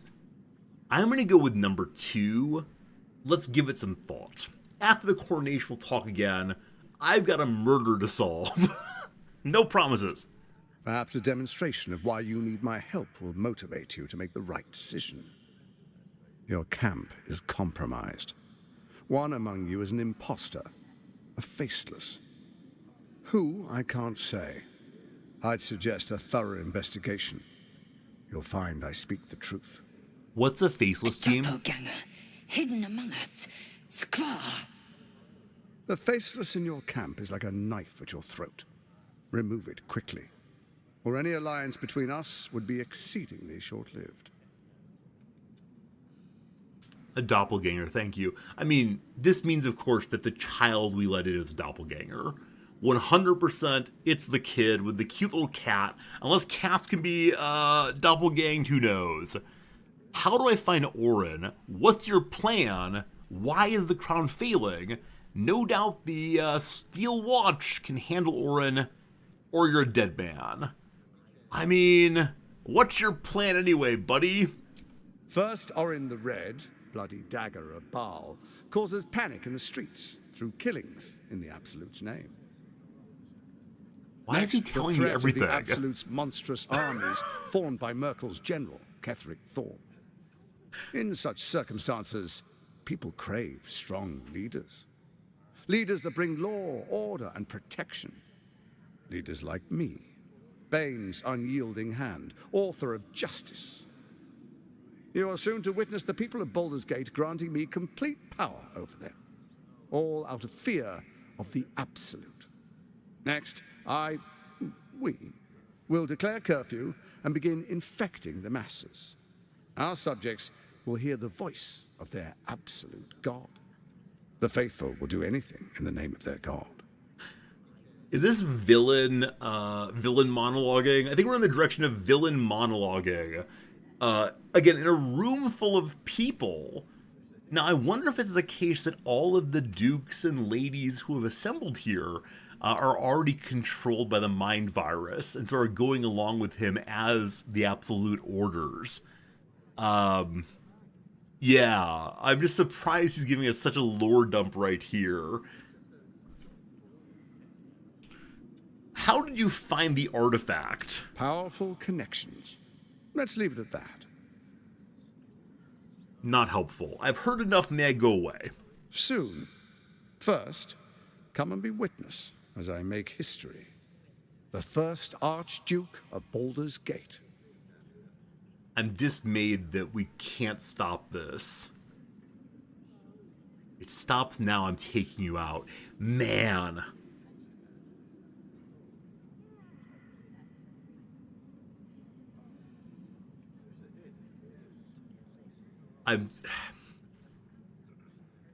I'm having strategic thoughts that are possibly at conflict with Bingo thoughts. Like, I can imagine a world in which Bingo says, we're close enough, we must stop this here and now. There are so many characters in this room. I don't want to kill the fists. Yeah? Like, there are a lot of innocent people in the room who I worry will come to Gortash's aid. There are a number of the steel things. I suspect that Lae'zel could take out one of them on her own, but that would be with all of her cooldowns probably. Gortash is probably an absolutely giant baddie. There's the Duke standing right next to him. So for strategic reasons, I could imagine Bingo saying, this is unwinnable. We must return at a different time. Yeah, that's possible. Like, so purely strategery, I don't see us working out. Yeah. For fear of killing innocents, we're not going to fight right here. Though, man, I am so curious what the fight looks like and the degree to which it might possibly be winnable. Gale has some necklace he could put on to heal. I'm going to say I don't care about the ceremony. Then allow me to peek it for you. Your brain twists and stretches under the Watcher's gaze. The pain almost brings you to your knees before fading. You will follow me, and you will show due respect. We seem kind of forced into it. Either fight or watch. Dearest Raven Guard, I will heed your call. A new chapter begins.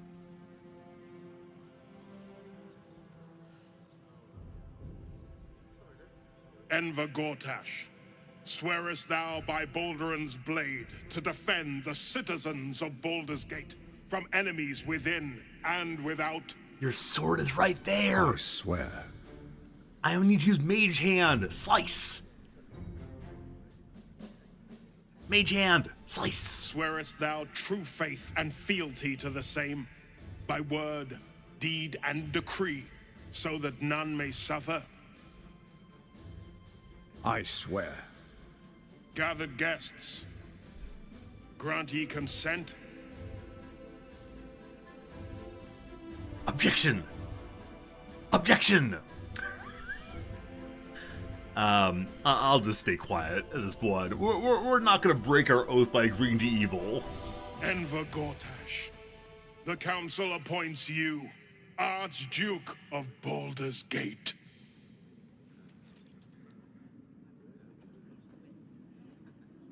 My friends, the Steel Watch stands ready. Let its blade fall on any who would diminish our city. And you, honored guest, will find me in my office above when you return. Do not come empty-handed. Gale enjoyed watching that. I do wonder how else it could have gone. May we talk to the dukes and such? That's an admiral, actually. Hello, lady. An historic day, the city's first Archduke. So this is how democracy dies. Finally, a leader with some charisma. Ravengard was quite the dullard. Alright, so no great surprise that the aristocracy is somewhat disconnected. Archduke Gortash. Now there's a man who knows good business. Again, are they all infected? Or do they literally believe things they're saying, outrageous as they are?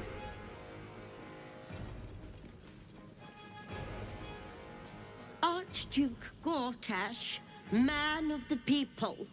The right people. Alright, so they're gonna all rule together, presumably. Ravengard has not once failed this city. If he trusts Gortash, then so do I. Maybe I should just agree with Gortash. Sure, I'll work with you, buddy. If it weren't for the Absolute, maybe I'd support him. An Archduke! Finally someone who can stand up to those wretched absolutists. It's a shame we can't pull her aside. Like, if she realizes the Absolute's the problem, I wish I could speak to her privately and tell her, you know, he controls the Absolutists, but not here right now.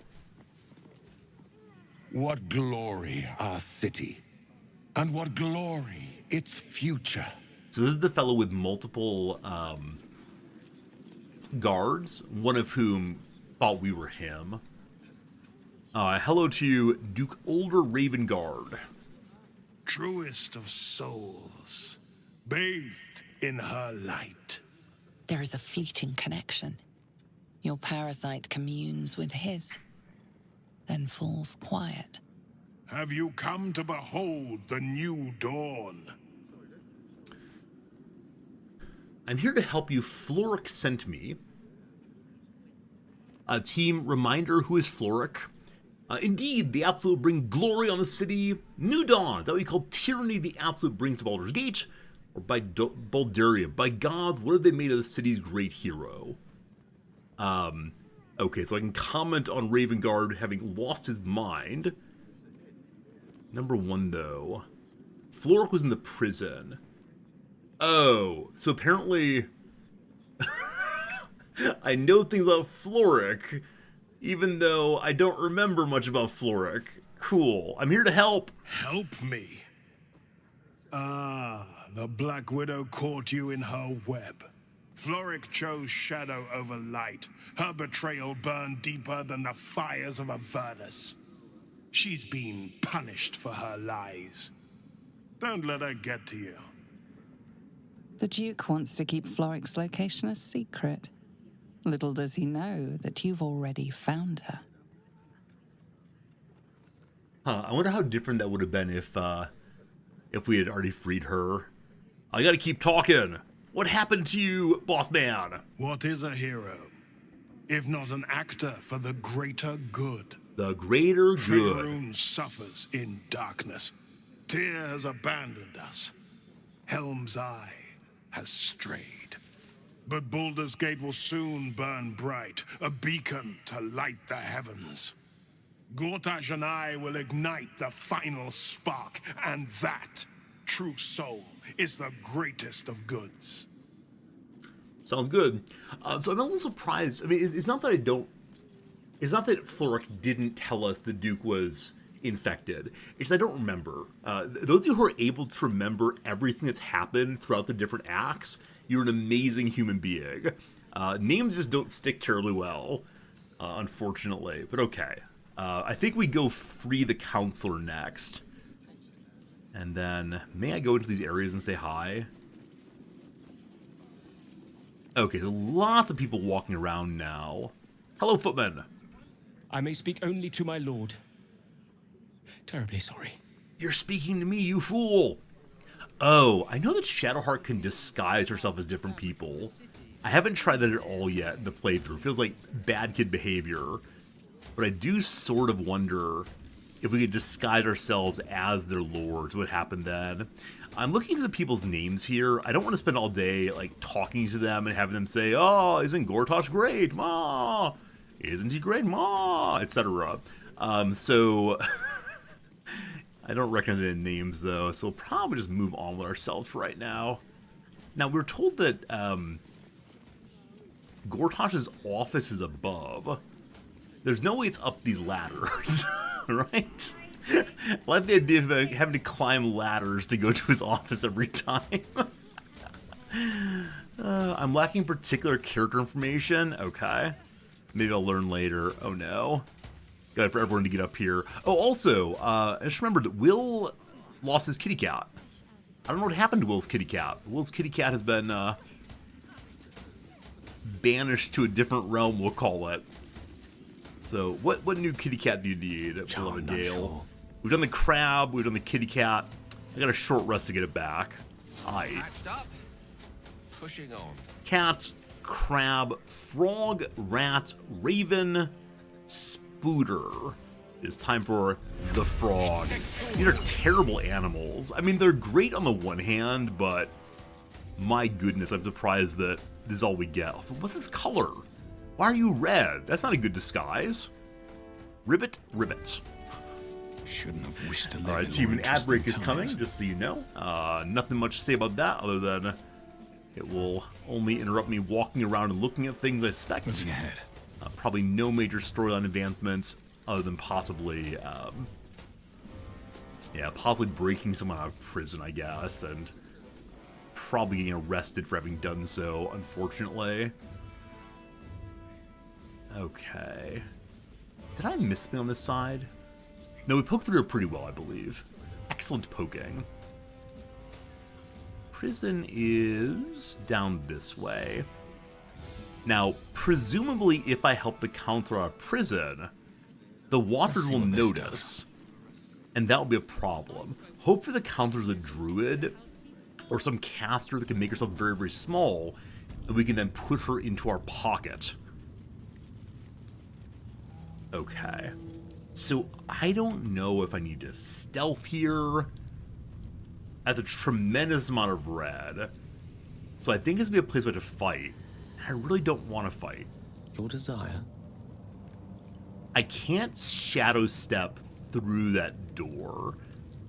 So what I'm going to say is, if we open this and it's full of guards, then we're just going to say, never mind. I'll reload. We won't do it, but if it's the case that it's like free of guards, I assume I have a good reason for being in there, then we'll go ahead and just continue on.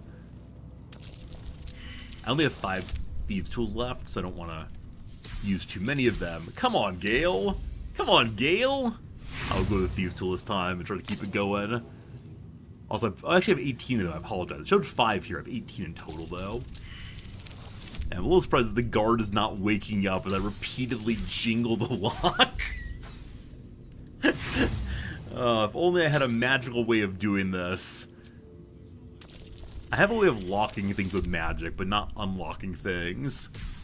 Come on, big roll. Ah, okay. Okay. That's our 5th time, I believe, try. Maybe only 4th. I'll do 6 more, and then we're done. Do I now begin blaming Karma Dice? Do I now blame anyone but me? Yes.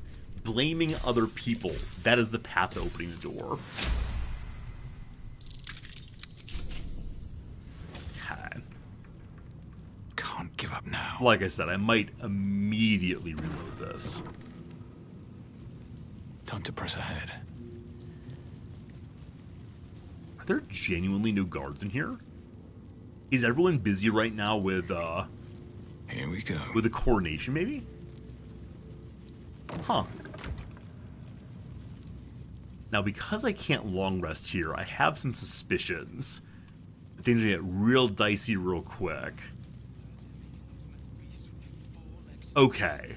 So there are guards in this room. They're looking at each other. So we can just walk by, I believe. Is that blood? No, never mind. Don't mind me. Alright. Behind this door is a character. I'm curious if there are other people in any of the prisons, or prison cells. Oh, wasn't there someone else that was in prison? Egg Beater or whatever was freed. I thought it was a second person, though. Yeah, over here. Otto Ott. Oh, the Fist here also. Hello. How's it going? I had some concerns, but now I do not. Hello, Otto Ott. What do you want? Okay, I don't remember why Otto Ott was put in prison. Can anyone remind me? I know one person was indecent exposure. One person was sedition. What was the middle one? Was it public drunkenness, maybe? Yeah, it was public drunkenness. I mean, I think freeing this person might be breaking the law. I don't know, Otto Ott. I wish I knew more about you. But, yeah. Yeah, I don't want to help the lawless. Hello, new counselor. I've met you before, I'm sure. Nope, no. Keep your hands to yourself. You're being watched. I bumped the prison gate. I apologize, I'll never do that again. Don't mind me. I will behave, don't you worry. I will behave, don't you worry. I will behave. Don't you worry. Well, we've caught the eye of the fist. Hello. On your way. May Lord Gortash provide. Happy to move along, thank you. As long as you follow me.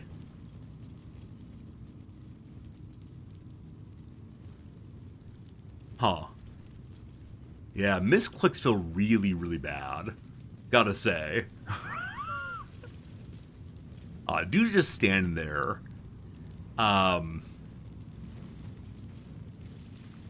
Okay, he's back to normal patrol, I believe. Otto's been muttering in his sleep about a dragon underneath. He's still watching me?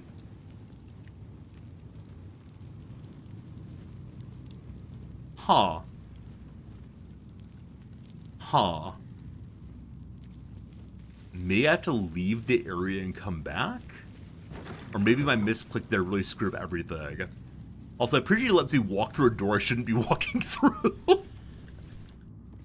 If it's the case that he is permanently locked on me, I will reload because clearly a misclick, not anything intended to be done, and so I'm not going to take that as ruining the story by any means. Have you returned to your normal patrol? He's now patrolling normally, and maybe I should run. There's a cooldown indeed. Alright, good. We got some time. Hello. Don't play with that. Okay, we're good. Hi. You're too late. It's over. I should have said hi first. Okay, the guard's behind us. Don't mind me. Wait till the guard goes away. Huh? Huh? You got a patrol to do, my friend. Go patrol. See you later. Bye. Bye. All right. What happened? The Steel Watch happened. Oh, I okay. came seeking allies to our cause. Watchers spotted me, dragged me to Alder Ravengard's husk, empty as a stare. A tadpole's puppet. Nothing more. He spoke in accusations. Apostasy. Conspiracy. Sedition. I'll be executed in 5 dawns.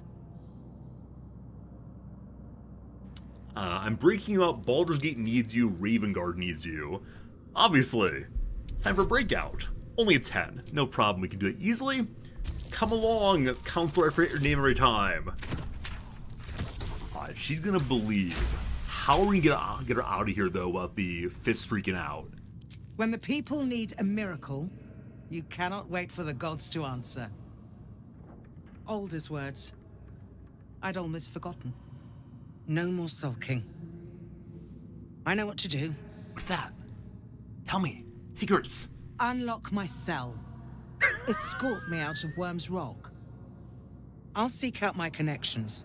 When the city streets shatter, you'll want their blades. So her great idea is open my cell and walk me past all of these enemies.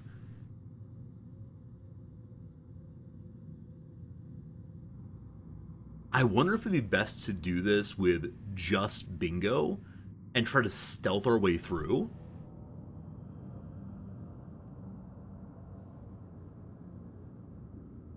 I mean, I want to help her, but there are a tremendous number of enemies, and I've been trying not to fight everyone.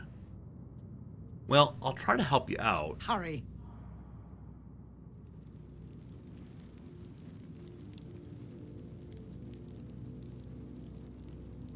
I need to figure out if there's a way to get the fists on our side. At least one of the fists is opposed to Gortash. I'm gonna go talk to these and see if I can convince them to fight with us. Stay on my good side, yeah? Happy to do so. I'm not paid to chat. Huh? Okay, so I can't make a speech here about the glory of the city and the demise of all that's good in the world. Carry on. My duty is to my lord. May I be your lord? Okay, a storage room down there. Yeah, I think we have to fight the fists. Now, maybe I can free Otto to have him help fight with us. Maybe, I don't know. Maybe something, maybe. Okay, this is one of those cases where I'm curious what's in here, but it's probably verboten to go in, and so we won't do that. Maybe they won't recognize the prisoner. Maybe I can go get the gnomes to help me blow a hole in the wall. The wooden crate, that was like a movable stone, but no. Okay. I'm guessing at least one of the guards has a key. We do not attack friendly / neutral characters, of course. Hello, Gale. I wonder what the next move is. Don't mind me. Don't mind me. All right, Gale. Let's get to it. Problem. I should turn base. Here. Always trying to do it. I think this is strictly legal. Only a 15.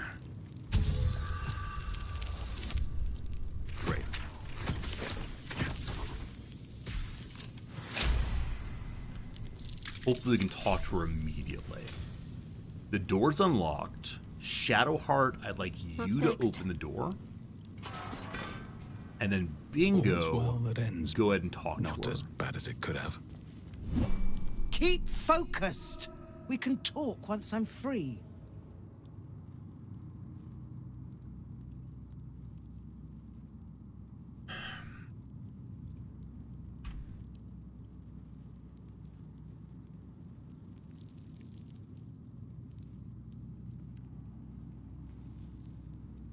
I'm trying to think of ways to get through this without fighting everyone upstairs. I can't fight through everyone upstairs right now. If this leads to fighting everyone upstairs, we are not going to do this. I'm going to give it a shot, though, and see what we can do. Okay.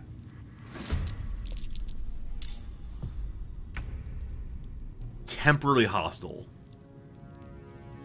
It's time for knockout attack as opposed to killing attacks. Okay.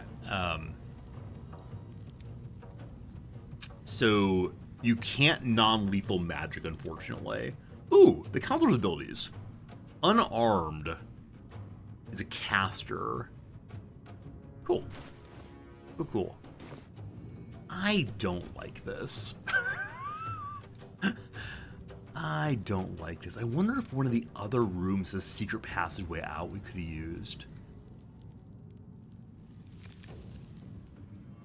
But opening the gates is a good way to get into a fight right away.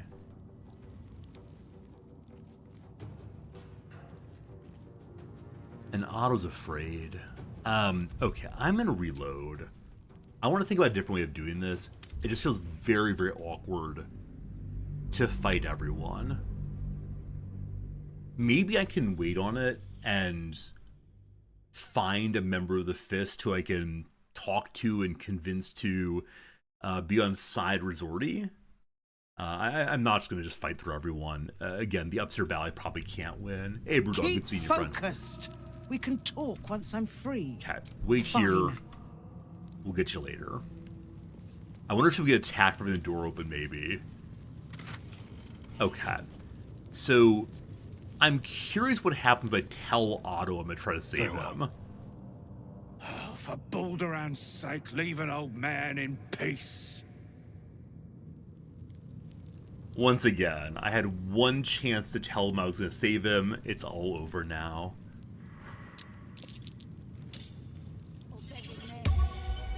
Okay. Otto's irresistible dance. What's that? What's Otto's irresistible dance? That's amazing. We may have to reload earlier. I'm wondering if I close the door, if she'll be fine. If so, that's cool. If not, we need to deal with it right away. Or again, possibly reload earlier for reasons I feel okay about. Oh, goodness, goodness, goodness, team. Goodness, goodness. Keep focused. Yeah. We can talk once I'm Wait fine. here. But be Let me, quick. close the door. There are no... Don't mind us. Boop. I love Otto's dance. Is he a bard? Like, do you have a... No, don't look at that. He doesn't have an obvious bard feature. Is that a spell that anyone can... Is this that Otto? He of the...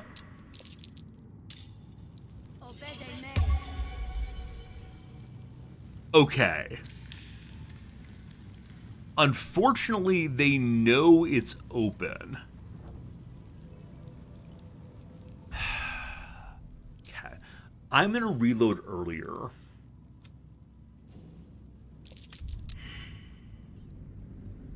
Flora cast it, okay.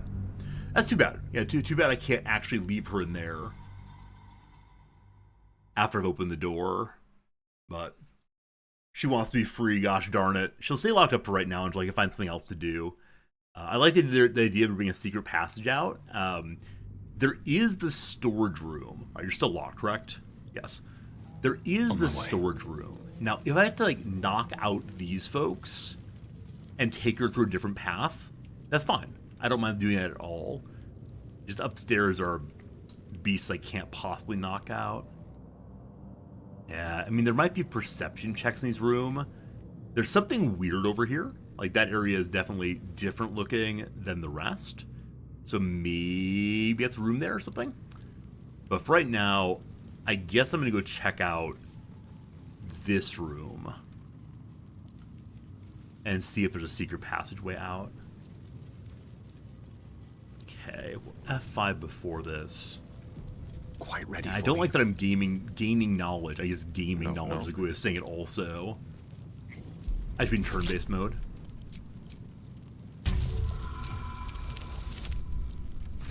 I'll do it, thank you.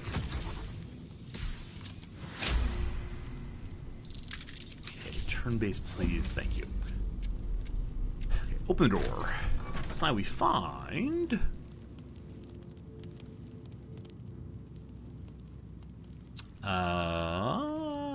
aha! A breakable wall. Cool. I venture forth. Okay, I don't mind knocking out everyone. Onward.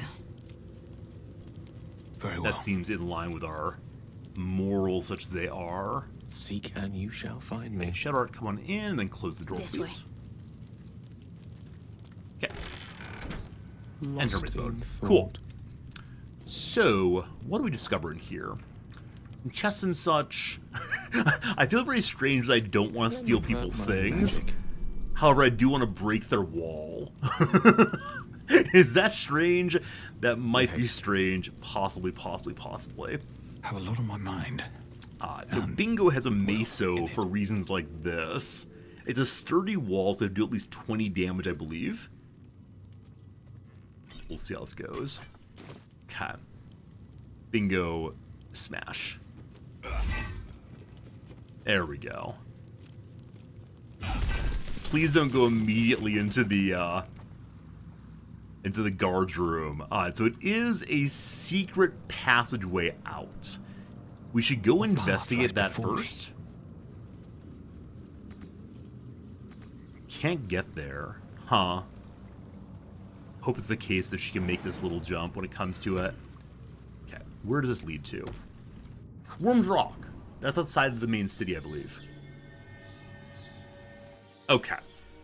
So, this is good and right and safe. Have we been down here before? We're definitely in an area similar to this before. I wonder if I just didn't come all the way around to it. I think that's very likely indeed. Okay, jumpable area to climb up here, which leads to, looks like not much. Let's check it out, though. I know we have an important prison break to get to, but someone fell off the bridge. Oh no, someone like barely escaped from prison and fell over at their first taste of freedom, unfortunately.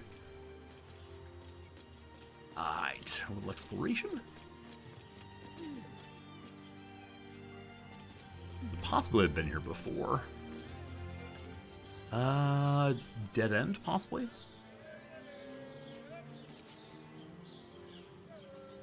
Okay.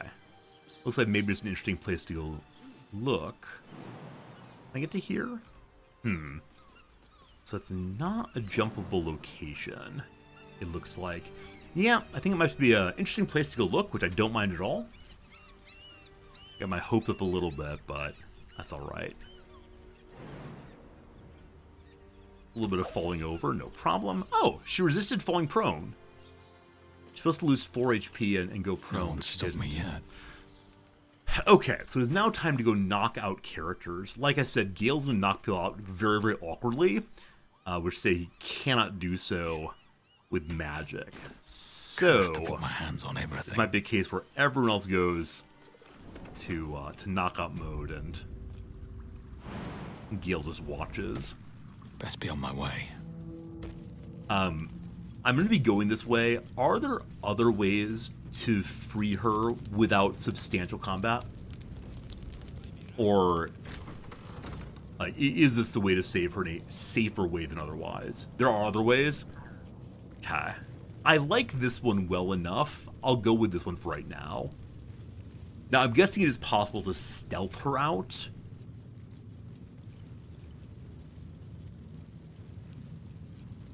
Kind of want to try stealthing her out with just one character. But if it goes poorly, maybe not. Let me go and put everyone on. Please don't harm folks. Enough waiting. Please, Hammer, don't hurt him.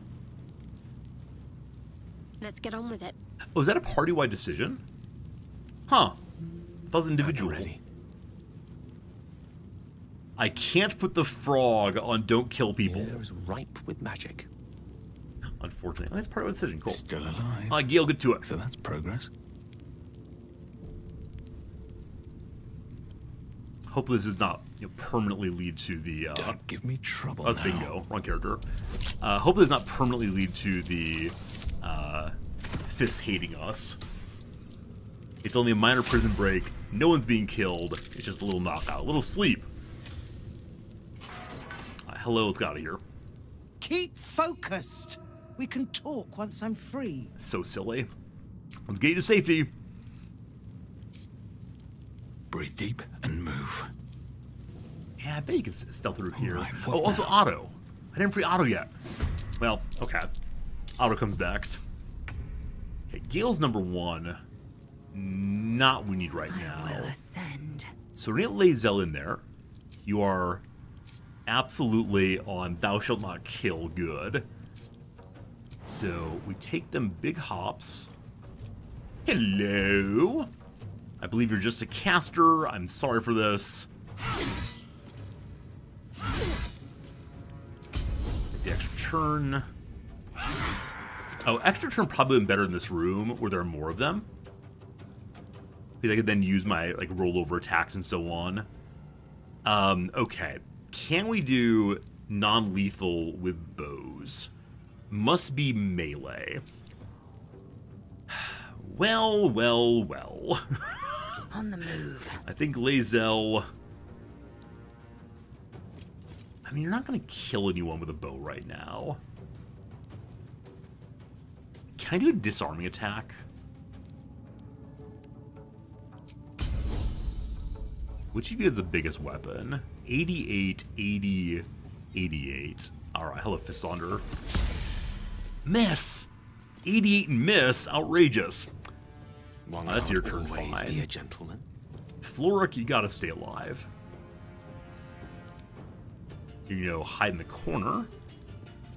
You can't turn into a different creature, can you? No. What kind of creature are you?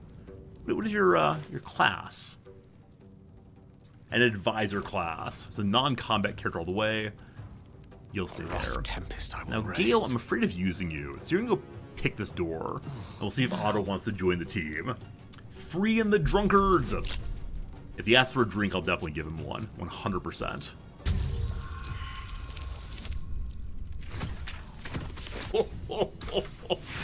That's not gonna do it. Let's try again, please. 14 Thieves' Tools remaining. Come on, feeling lucky. We were lucky. Great. How does Otto respond to having his door opened? He's afraid right now. We can't talk to him while he's in combat, unfortunately. Very well. That's your turn. Frog! Frog will have you protect the counselor. Boop! What's the frog special ability? Touch a creature and possibly impose disadvantage on dexterity saving throws. What that amounts to, I have no idea. Alright, Lae'zel, hold the line! Oh, she doesn't have her sword out, so she can't do counterattack. Apparently she can. Apparently she can. All good, all good. He switched weapons very quickly. Okay, can Bingo get that far with overpowered jumping? First step is the He can hardest. get real close. He has a long weapon, so cool. And he can't move much at all. We do have non-lethal on. He gets 2 attacks. I expect that Smite kills people. Because it is a spell.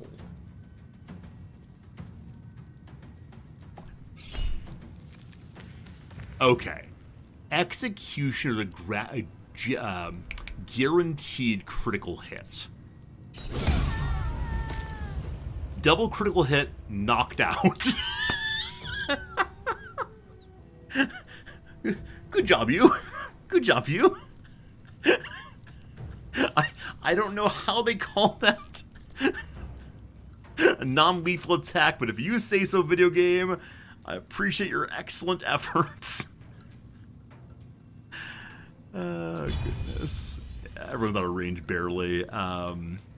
May I use the bow still? I can use the basic bow attack. Boop. Lovely. So silly, so silly. Concentrate. All right. Hello, Shadowheart. So Shadowheart used guidance on Gale there. I believe that consumes her move. That said, she'll run forward. We could sanctuary someone, but that seems unnecessary. Good job. Oh, I can misstep. Should have misstepped. Okay. He put up Crusader's Mantle. He's actually a good paladin who knows how to play the game. That gives bonus radiant damage to everyone nearby. That's pretty swell. That's pretty swell. All right, come on, Gale. Very good. Swift. Okay, Lizelle, you are here to do some work. Do I want to bother with the cleave thing? I don't know. Seems unnecessary. Or how does Fainting Attack work? Use action and bonus action. This is a turn to attack a target with advantage and bonus damage. Sure. 91 and missed. Oh my goodness. Oh my goodness, I have to say on that one. Really? Really? Wow. Here's a disarming attack, buddy. Okay, that one worked out, thank goodness. Fine. Fine. Charge frog! I worry the frog will die. But gosh, I want it to do more than just stand there. Do it, frog, do it! Okay, unfortunately a save after a little lick there. We'll see how it tastes in the future. So the fist rearmed himself and then jumped right into the middle, if you say so. Man, if only we still had that weapon, let's do attack in a straight line. It'd be such a good time to do so. We can cleave, but the frog is definitely in the way. So I think, as usual, it is time for just the big old main head attack.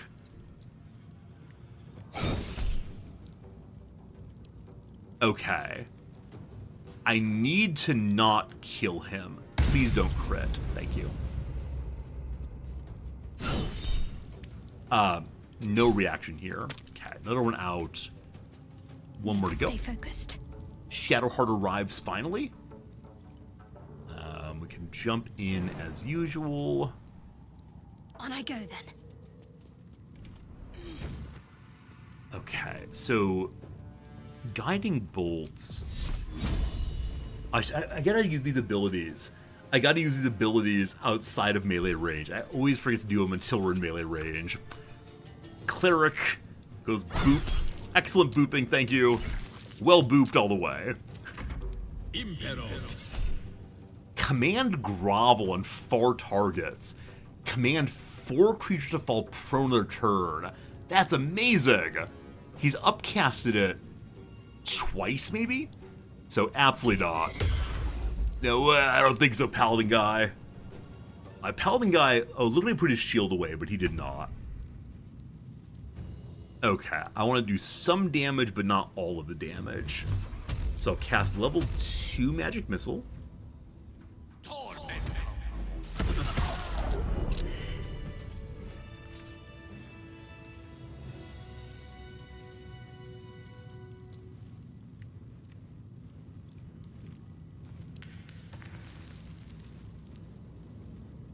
Mistakes were made. Everyone else is knocked out. Gale, what the heck was that? Gale, what the heck was that? He rolled 7 and 8 on almost every single attack. Wow. Okay, well, that's pretty amazing. I apologize. I apologize, Fisk Creek Rider. Things have stayed interesting. You're a paladin after all. I should have treated you with more respect. Rough. Hey, it's a key. Thank you for the key. I appreciate that. Definitely need that now. I'm guessing you can pickpocket that key. Whoa, lots of keys. Entrance key, Wormrock key, and the storage room key. Yeah, pickpocketing is probably a way to get through this without any combat, but you know. I'm not going to make the fist nude. That feels especially unkind. Yeah, I don't want to loot for money, but one day I'll catch a break. I don't know. I don't know. It's the police, and they're just not understanding what needs to happen. Hello, Otto. Here to save you. For Balduran's sake, leave an old man in peace. Does he want to stay in the prison? Huh. So initially I could have said, I would like to free you, etc. But yeah. Maybe he would have said just leave me alone, regardless. He just doesn't want to leave. Or he does want to leave. Anyway. Fair due. Good job, us. Alright. Looking real bloody. I don't like that anymore. Time for a quick cleanup. I want to be beautiful. God, you're beautiful. Are you beautiful? I crave blood. A little excessive. Let's take a short rest. You want to stay and he's a hungover. Not very well. I could just bring him to camp. Slow down. I can collect all of my friends at camp. Isn't that good? Isn't that acceptable? I wish to gather my party before venturing forth. I love the characters in this game. Such a wide diversity. I mean, the fun the devs must have had in writing the story and figuring out where everyone goes and who says what and what kind of characters are in the prison, etc. Must have been a ton of work, but what fun, what fun. The way should be clear. I can't thank you enough for getting me out of that damned prison. And for giving me courage when I'd all but run out. Happy to help. Least I can do, your vital ally. What we can do now, or you'll need luck out there. I mean, I want to compliment her, but I want to know what she's doing, more importantly. I will travel to the upper city. Find what allies I can. You won't fight the coming battle alone. As long as the city stands, I will stand with it. This is my promise. Okay, so we freed a counselor. Says she's going to the upper city. I guess that means she's going to find the nobles to support us, maybe? She's in the gallery or allies pile now. Okay. Fight against the cult. Flork is immensely grateful that we freed her and helped with the threat at Moonrise. We're sure to have her and the Flaming Fist by our side when we need it most. So we knocked out members of the Flaming Fist, and now they recognize that we are stronger than they are, and so they will immediately join us. So Flork is freed from impending doom. Excellent, excellent. Just been a Steel Watch. Yeah, gotta work on that. Gotta find that foundry. Gortash wants an allegiance. We say no to that. That said, we were told something that's a little bit spooky, unacceptably so. Namely, that someone in the camp is a doppelganger. I'm pretty sure it's the child here. Unless that someone else has been knocked out and replaced. So, assuming it's not one of my companions. Halsin, Jahira, they've been here for a while. It's the kid, the cat, who does not want me touched. I bet it's the cat. The cat has refused to speak to me and doesn't want me to go anywhere near it. It can't be Withers. I mean, Withers barely talks anyway, so I wouldn't know the difference. Hello, cats. Let's have a conversation. But please, don't look at me. Cat. Do I just attack the cat? I brought my own paring knife. Now I just need some ingredients, and I'm gonna make something really good, I promise. Huh. So I can't interrogate people. Like, what were the name of Yenna's parents and so on, as a way to figure out what they actually know. Maybe I had to go to camp in a way other than the long rest? I've had a lifetime's fill of watching little men buff themselves up with grand titles. I look forward to the day we show the Archduke that his tongue is not half so silvered as he thinks. Me too.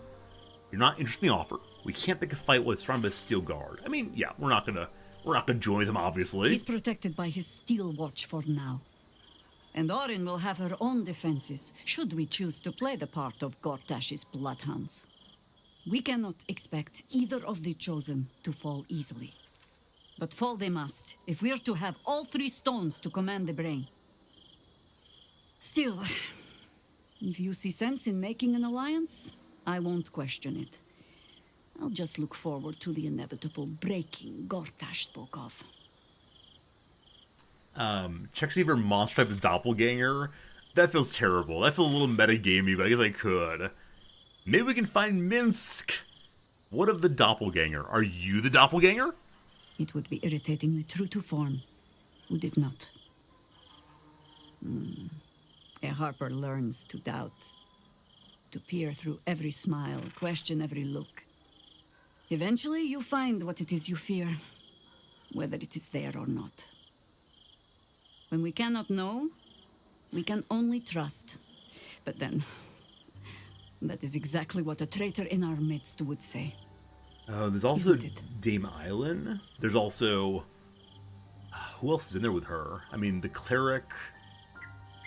Is there an artist? Maybe there's an artist who's going to join us? I can't remember. But there are a number of people in the camp that could be suspicious, I guess. Can we find Minsk? There might be, but... it's not a path I tread until we must.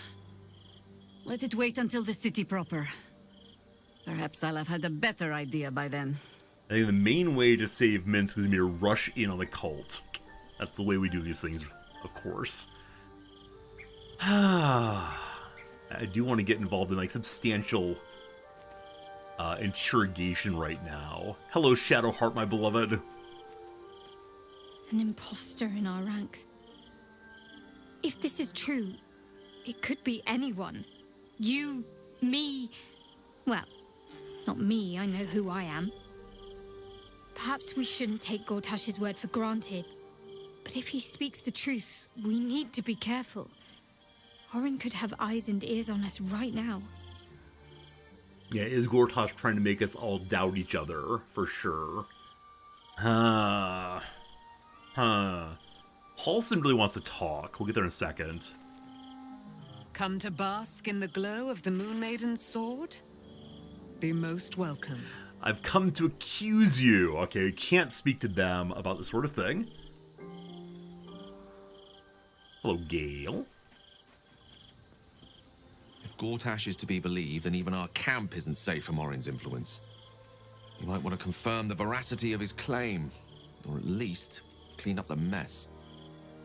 That's why I'm here. Okay, Withers, what do you know? Fate spins along as it should. Thank you. Very useful. Dost thou require a new ally? I wonder if Scratch smells a difference. I see that Scratch wants to talk to us, but I'm assuming that Scratch will notice if someone smells different than usual. Where did Scratch go? Over here's Halsey, correct? I just saw a pop-up indicating that Scratch wanted to chat also. Where was that? Could be the frog. I can throw the ball. Wait, if I throw the ball, will he come running from wherever he is? I've never tried to throw it. when we're not near each other. Oh, here he comes! He does come from wherever he wants that ball. Hey, buddy. Hey, buddy. Let me throw your ball again. That's fantastic. Or those great coincidence, your choice.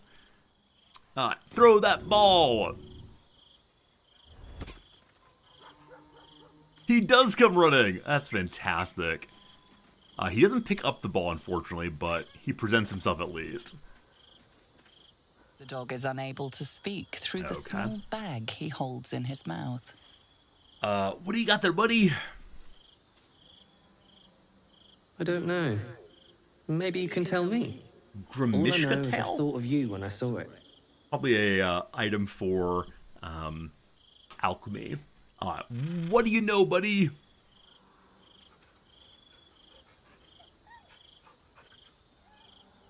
Okay, so he didn't immediately bite me, and I appreciate that.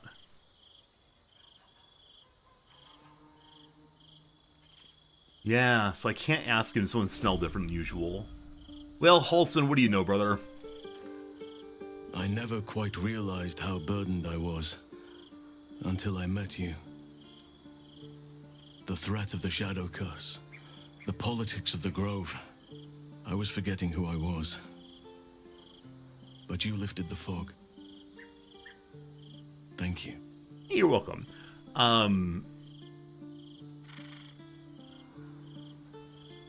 So he referenced things that happened in the prior act, making me think he's not a doppelganger. Though maybe Halson keeps a diary, and so like in There Will Be Blood, you can read someone's diary and end up knowing enough about them that you can fake being them, of course.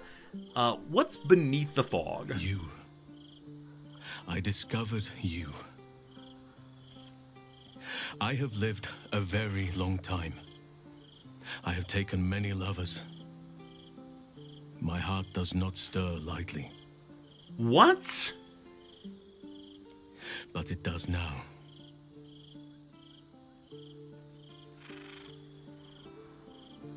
What did I do to help this man?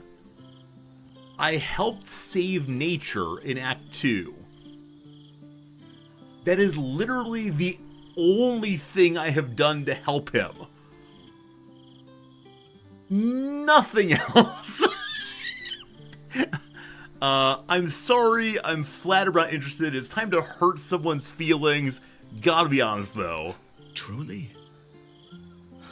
I thought you felt the same as I did.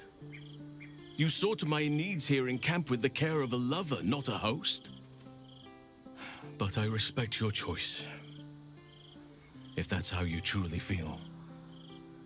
Your friendship remains precious to me.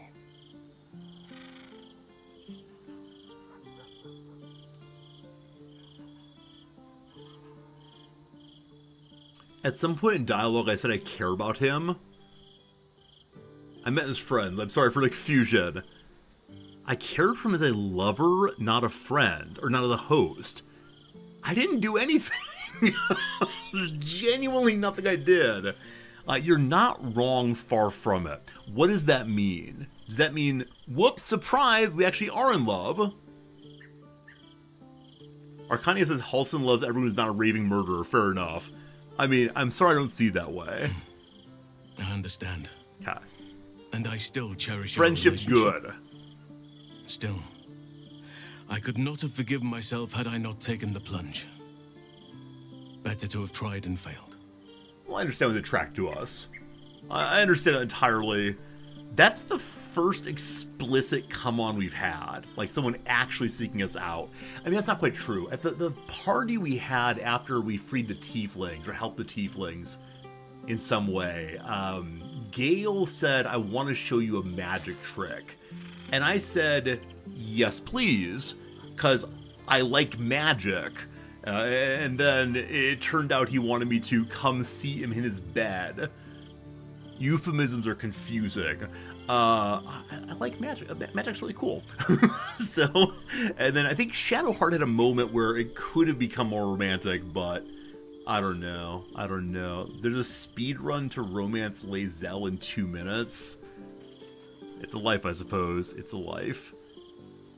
Who have I not spoken to? Everyone. Okay, maybe Halsey has something to say about the doppelganger A now. shapeshifter infiltrating our number. Like a cuckoo creeping into the nest. A dire threat, if Gortash indeed spoke the truth. Okay. Yeah, I haven't even gotten to know you properly yet. My goodness. This is not some sort of, like, discotheque. I've not been grinding about. Keeping very well, I hope? Are you the doppelganger? Oh, she's a traitor. Keeping very well, I hope? She's almost no money. But I could trade with her if things get dire. Okay. May I go...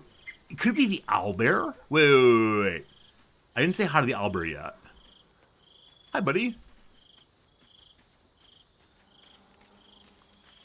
You smell very delicious, but I will not bite you. Now, he at least knows the owlbear's line, if nothing else. Hi, little guy. More. Alright. I'm glad you're here. Maybe at this point in the story I can't investigate and accuse and so on. I do worry when we go to sleep we're going to be attacked, but maybe that's okay. Let's see.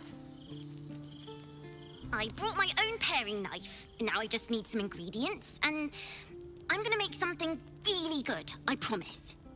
Very sweet. Okay. I'm going to check for doppelganger status on these two. I won't check on anyone else.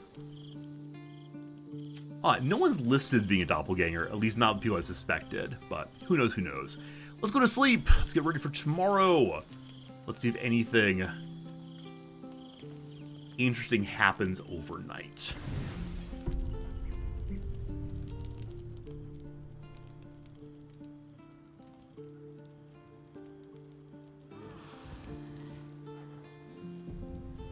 Comfy cozy? No doppelganger. Comfy cozy all the way through. Hello, Shadowheart. How's it going, Shadowheart? Almost pleasant traveling with company. If you ignore all the less pleasant aspects. What's the less pleasant stuff? What's happened to us recently, Shadowheart? Fine. What's on your mind? Yeah. I think if I ask how I'm holding up, since I'm the best person ever, so... We're okay. Good seeing you, Shadowheart, all the way. Okay, it's time to return to the city proper. We did not discover who the true enemy is. I'm sure we'll discover eventually. Or again, Gortash is trying to just trick us to be afraid of one another, which, fair enough if so. Time for the daily pile of casting. Get your necklace on. Refill level 5. You. Lovely. This one back on. Good. Okay. Gale, it is time for all of your casting. Cast on yourself. Put light on Lae'zel. Put light on yourself. Why do you have a key out? Oh, that's weird. And some keys aren't going on key rings correctly. Also, do keys have a weight? If so, I worry we might be carrying way too much weight in keys. That's that. Put on normal ring again. Mage armor already on. Long strider time. I'm doing level 5 this time so I can cast on the frog also.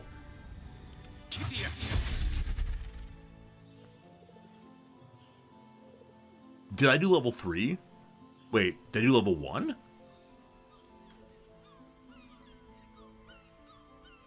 I did level 1. I meant to do level 5. Level 1 was chosen instead, I believe. That was definitely it. Oopsie doopsie. 2, 3, 4. Oh. Too low. I can't cast on the frog, apparently. What a heartbreak. Oh, I get to it. Oop, okay. I think that's everything. I mean, I can turn on concentrations now, right? No one stopped me But yet. Bingo's Crusader's Mantle's limited. Protection from poison, I guess. Oh yeah, this is the second time I've had to like cast a new animal. For now. That's right. After Frog, we take the rat. Hi, buddy. May I give you long strider, little buddy?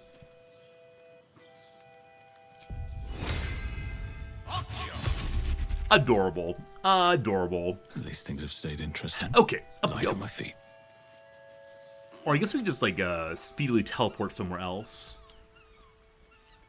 Though, like, 'cause I think I've been down here before. Well, these barrels are unsearched. Anything of use? So maybe I haven't. I guess now we go into the lower city.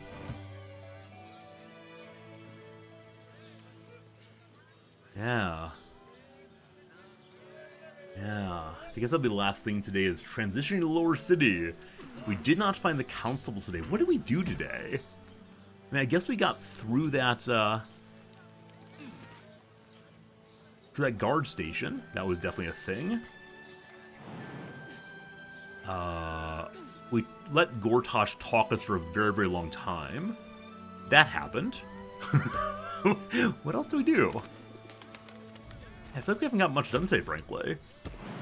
It's okay, though. Big hops. Ha ha! Alright, I'm guessing the other characters can't make that jump. Yeah, okay. So Gale, break off everyone. Gale, dimensional door up. Direct me. No. Which dimensional door?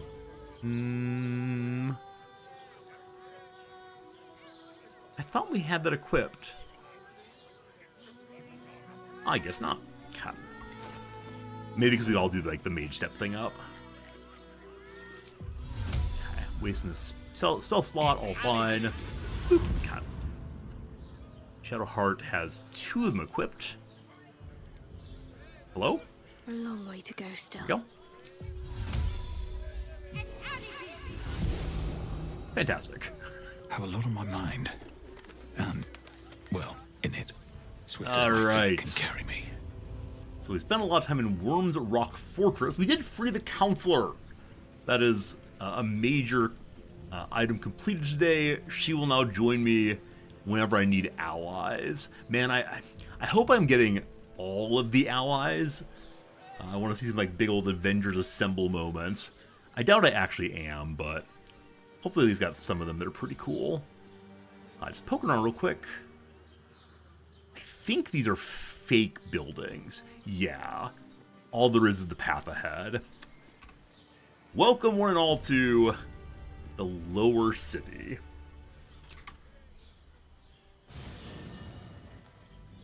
It's loading as a whole new map.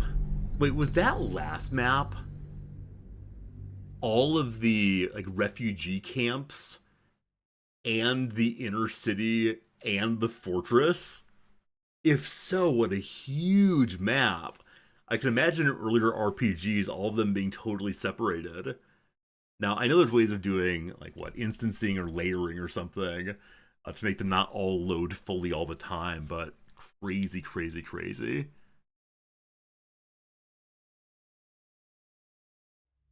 Huge, huge map indeed. Huge, huge map.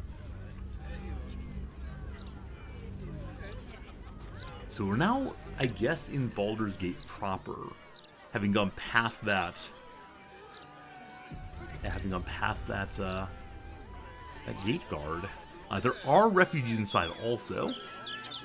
Livestock in the city must be surrendered. How dare you speak about Lae'zel that way? Or I guess maybe Jaheira, with her being a panther. So much to explore. I'm going to pop over and get the sigil real quick. And that's going to be it for today, friends. I don't think we can explore in any meaningful sense before I need to get going. So we'll pause it right there. Tomorrow, explore the lower city. Tomorrow, meet the detective. Tomorrow, find... I don't recall what else. There's a lot to do in here. Maybe find the place where the Sharites are hiding. Tomorrow, things. Tomorrow, things. Gonna be good. For now, though, I want to say thank you. I appreciate you. Hope you had a good day so far.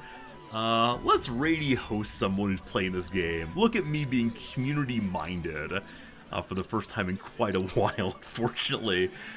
But ever since Sunrun raided us yesterday, I think we should pay back to the community, so let's go and load this up. I don't think I know anybody playing Baldur's Gate right now, so we'll have to just see.